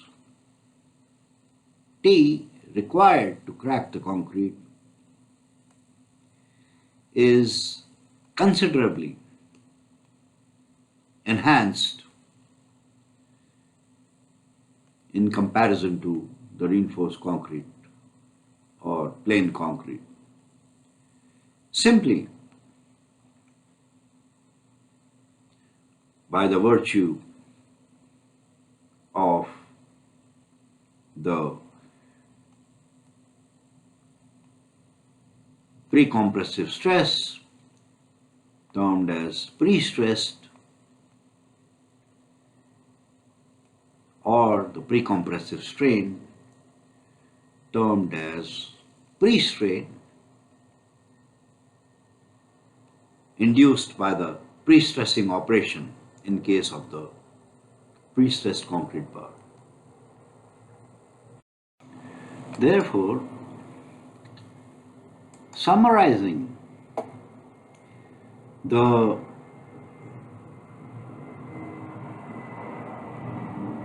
comparison of the uniaxial stress strain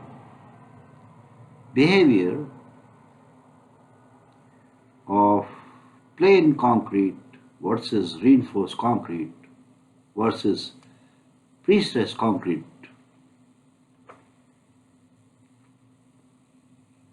as observed from the plots of the uniaxial tensile stress strain response of plain concrete and reinforced concrete, as well as pre-stressed concrete presented in the previous slide,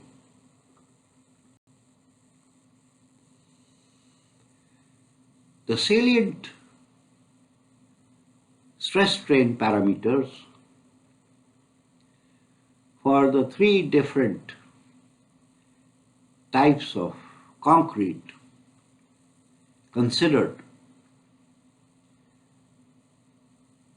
in the comparison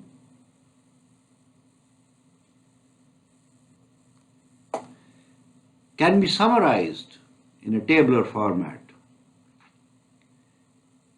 as illustrated in the present slide.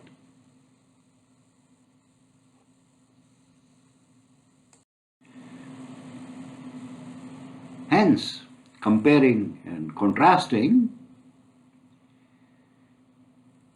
the uniaxial tensile stress strain properties or parameters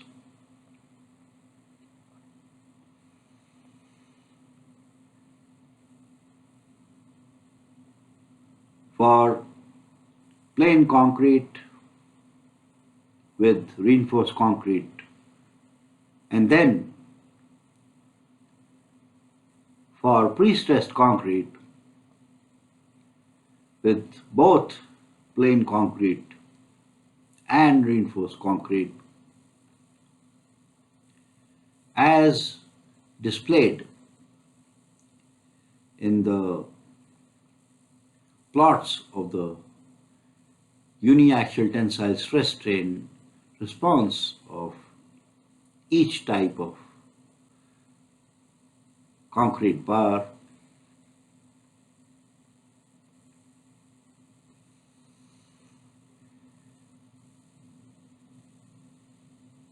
one can note from the table illustrated in the present slide that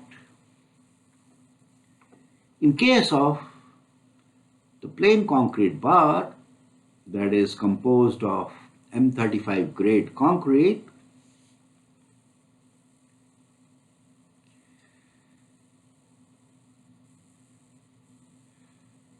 the cracking stress or the average externally applied tensile stress that is required to crack the concrete,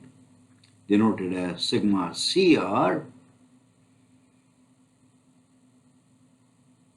is 2 MPa.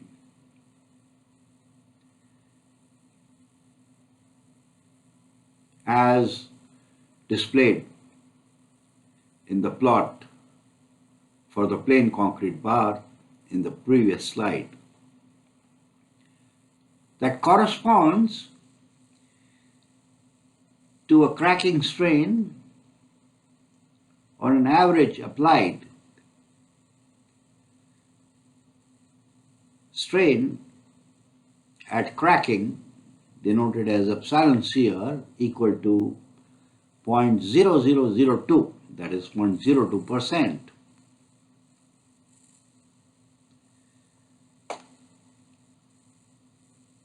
As can be noted from the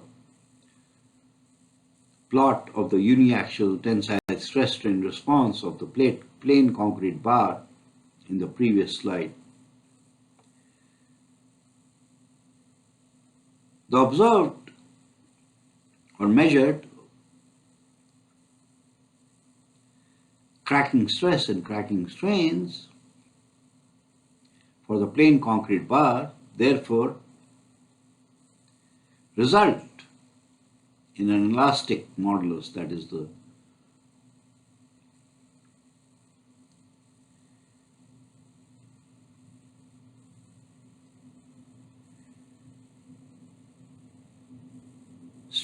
slope of the initial straight line part of the uniaxial tensile stress strain curve, denoted as capital E subscript C, where the notation E represents the elastic modulus while the subscript C signifies concrete in the plain concrete bar.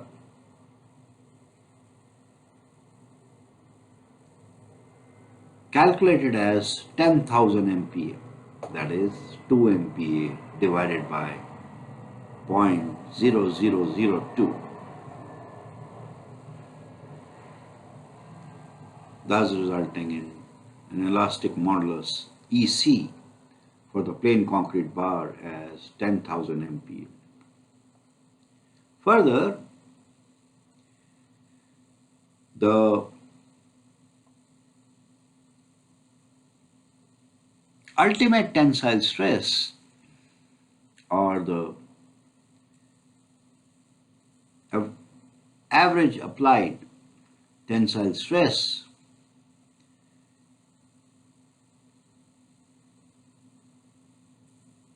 at the failure of the plain concrete bar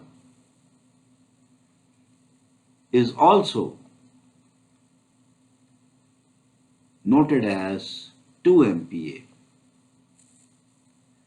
that is equal to the cracking stress sigma CR from the plain concrete bar, since cracking in case of the plain concrete bar is synonymous with failure, as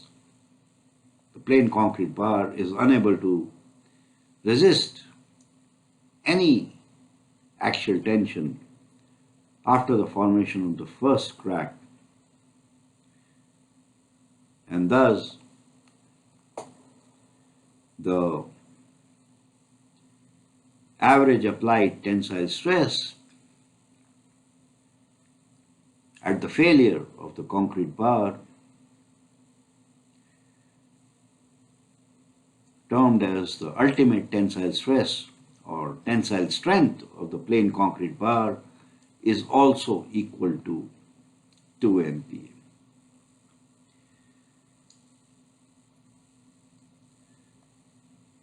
For similar reasons, that is, cracking in a plain concrete bar being synonymous with the failure of the plain concrete bar, the ultimate tensile strain, that is the average applied tensile strain at the failure of the concrete bar, is the same as the cracking strain of the plain concrete bar.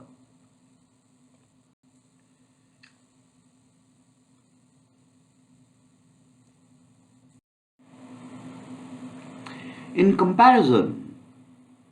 to the plain concrete bar,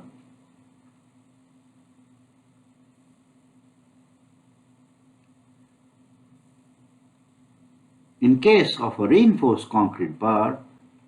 of identical geometry and grade of concrete that is reinforced with 1.5%, that is 1.5% of high yield strength HYSD steel reinforcing bar,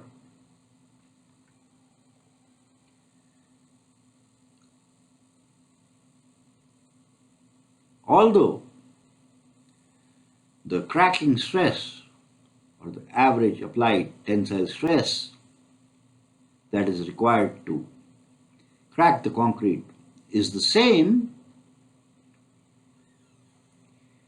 as that in case of the plain concrete bar,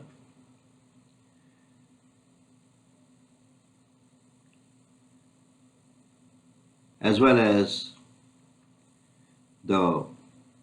cracking strain, that is the average applied tensile strain at cracking in case of the reinforced concrete bar is the same as that for the plain concrete bar,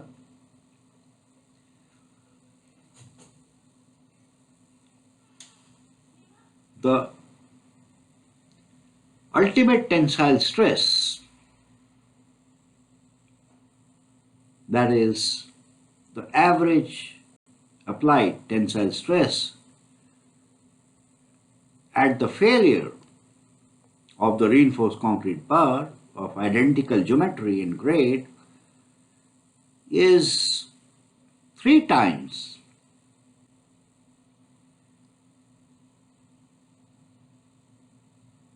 that of the plain concrete bar, while the average applied tensile strain at the failure of the reinforced concrete bar, termed as the ultimate tensile strain of the reinforced concrete bar of identical geometry and grade, is as much as 15 times that of the corresponding plain concrete bar.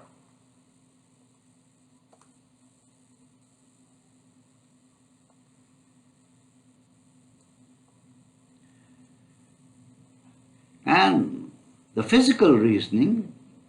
or the physical explanation for the significantly higher observed or measured values of the ultimate tensile stress and the ultimate tensile strain for the reinforced concrete bar in comparison to the corresponding plain concrete bar of identical geometry and grade of material is that the reinforced concrete bar, by virtue of the steel reinforcement, does not fail upon the formation of the first crack, but continues to resist axial tension by transmitting the tensile force T through the steel bar across the cracks until the steel reinforcing bar, in case of the reinforced concrete bar, begins to yield and eventually fail with the rupture of the steel.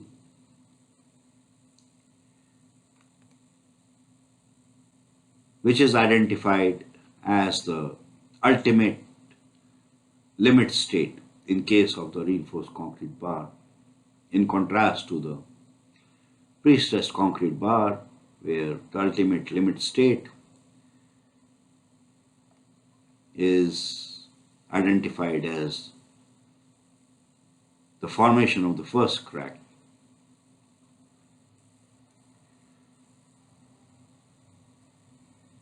The ultimate limit state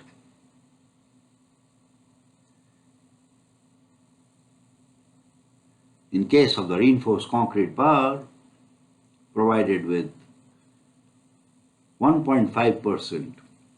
of high yield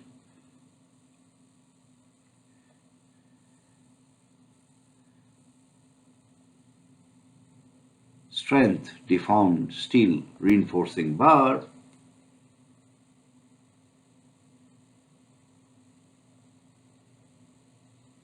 is reached at an average applied tensile stress of 6 MPa, that is 3 times the ultimate tensile stress for plain concrete bar, corresponding to an average applied tensile strain of 0.003, that is 15 times that of the plain concrete bar. Thus, one can conclude that simply providing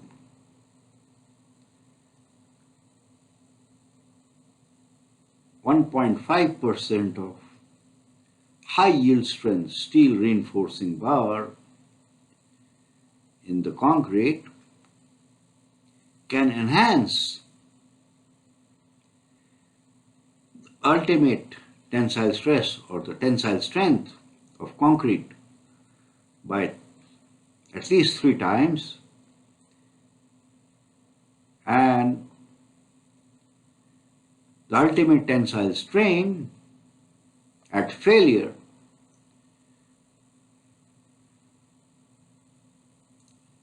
by 15 times.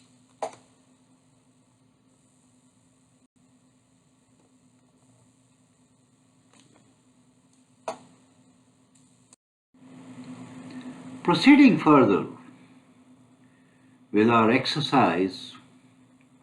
in comparing and contrasting the uniaxial tensile stress strain behavior of plain concrete versus reinforced concrete versus pre-stressed concrete, with the purpose of highlighting or underlining the need for pre-stressed concrete in the presence of reinforced concrete. Let us now consider a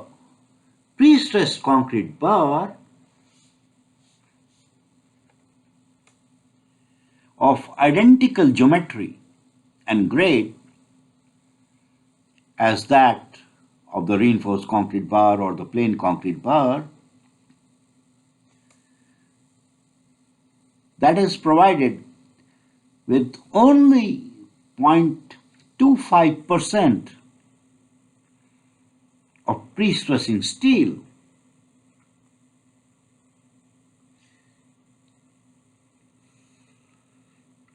and compare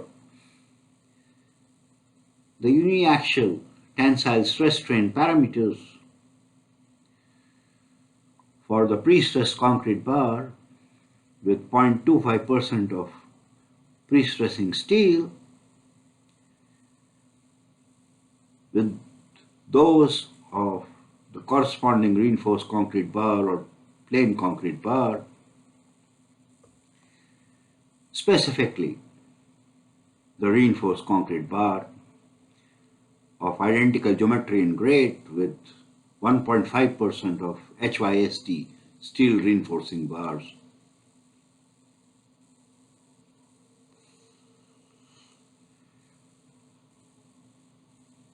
One can note from the plots of the uniaxial tensile stress strain response of the pre-stressed concrete bar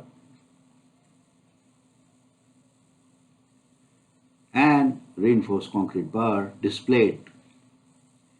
in the graph on the previous slide that although the ultimate tensile strain or the tensile strength at the ultimate limit state, that is failure,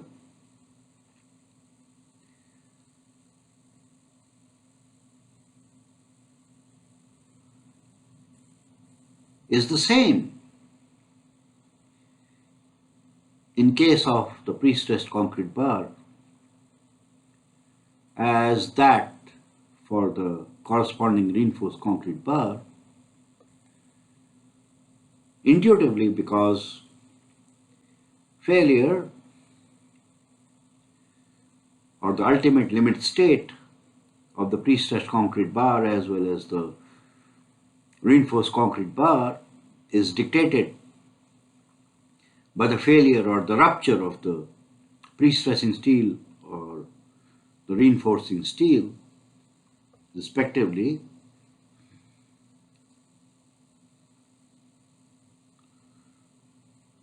That occurs at almost the same tensile strains or failure strains for both pre-stressing steel as well as reinforcing steel.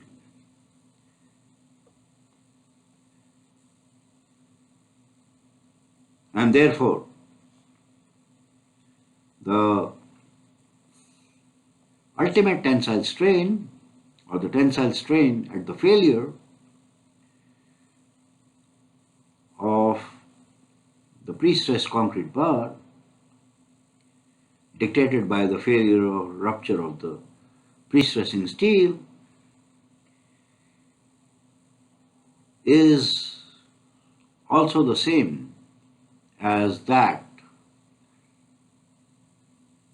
for the corresponding reinforced concrete bar.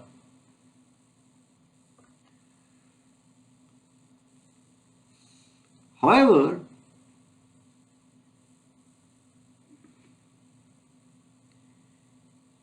it is noteworthy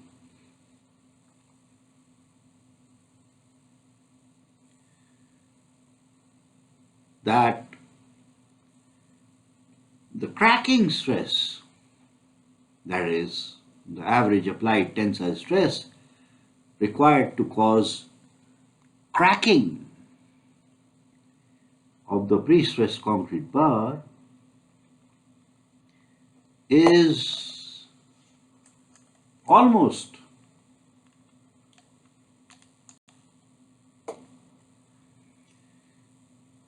two and a half times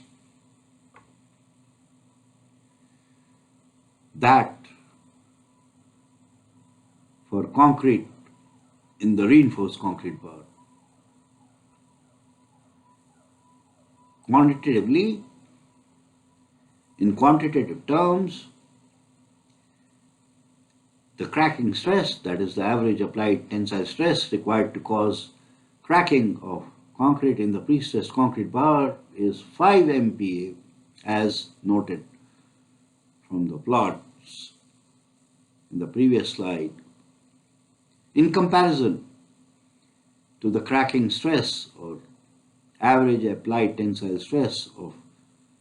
2 MPa that is required to cause cracking of concrete in the reinforced concrete bar, as displayed in the plots of the uniaxial tensile stress strain response of reinforced concrete as well as pre-stressed concrete in the previous slide. Additionally,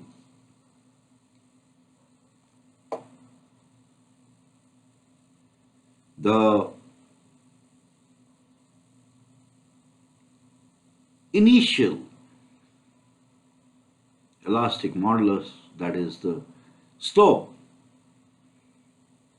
of the initial straight line portion of the uniaxial tensile stress strain response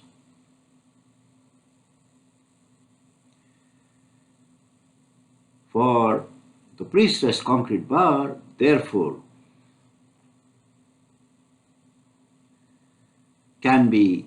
calculated as the ratio of the cracking stress to the cracking strain as equal to 25,000 MPa,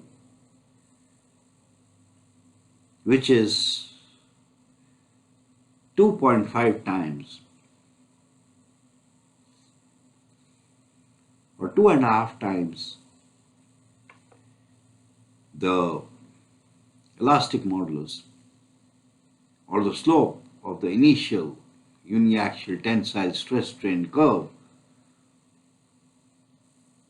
for reinforced concrete. Therefore, intuitively, one can interpret that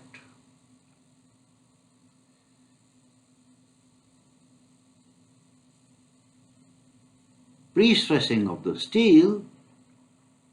in the concrete bar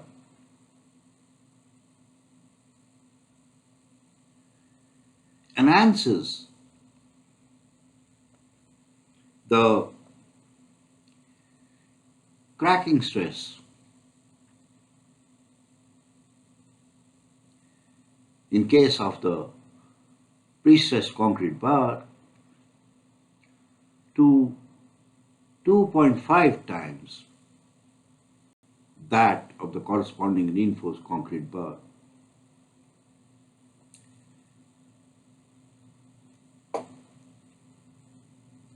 As a result, the pre-cracking performance of the pre-stressed concrete bar is significantly superior to that of the corresponding reinforced concrete bar of identical geometry and grade. However, post-cracking, that is after the formation of the first crack and subsequent cracks,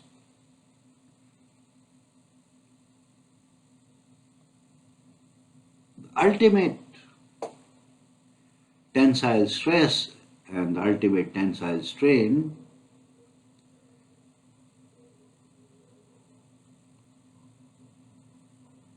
for the pre-stressed concrete bar is the same as those for the reinforced concrete bar of identical geometry and grade. Hence, one can conclude that pre-stressing enhances only the pre-cracking structural performance of concrete. When based on the comparison of the uniaxial stress strain parameters of pre-stressed concrete versus reinforced concrete.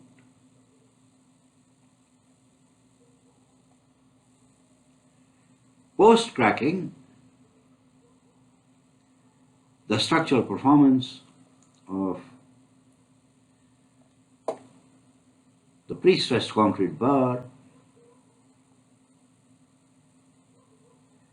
is almost the same as that of a corresponding reinforced concrete bar of identical geometry and grade.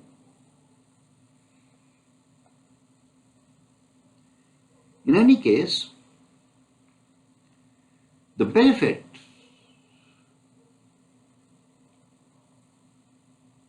of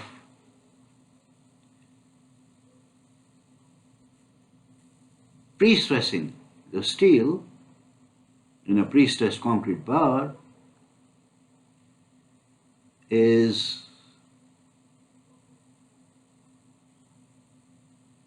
quite significant and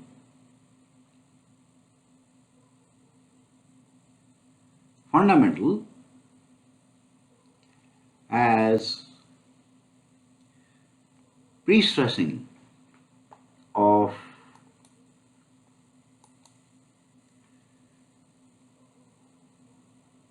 the concrete in case of the pre-stressed concrete bar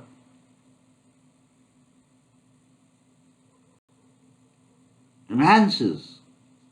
or increases the cracking stress of the bar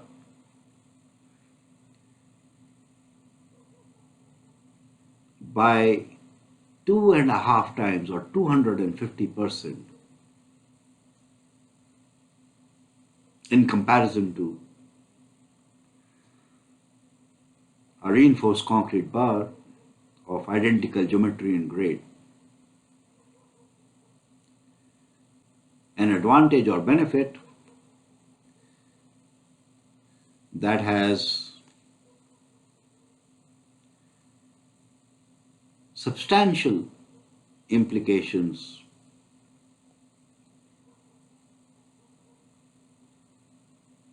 from the point of view of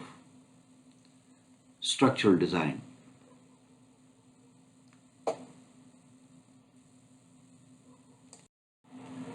In conclusion, based on the comparison of the uniaxial tensile stress strain parameters for pre-stressed concrete with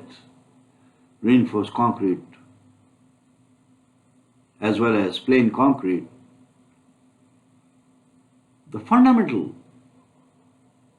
idea of pre-stressed concrete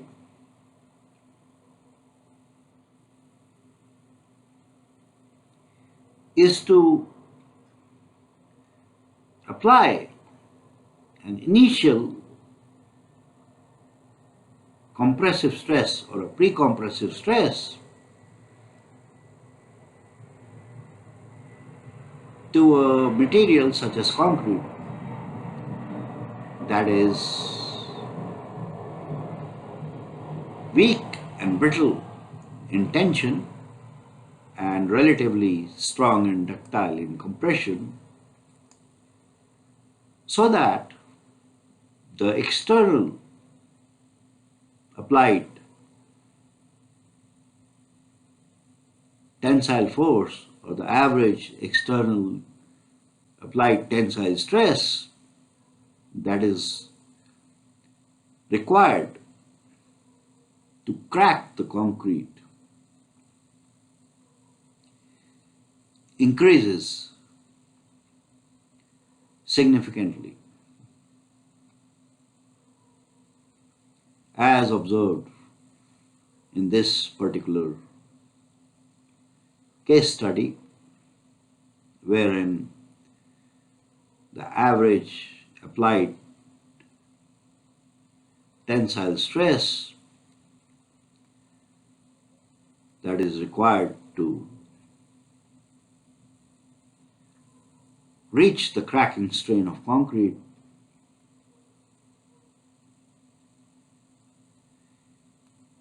in case of the pre-stressed concrete bar was observed to be 2.5 times or 250%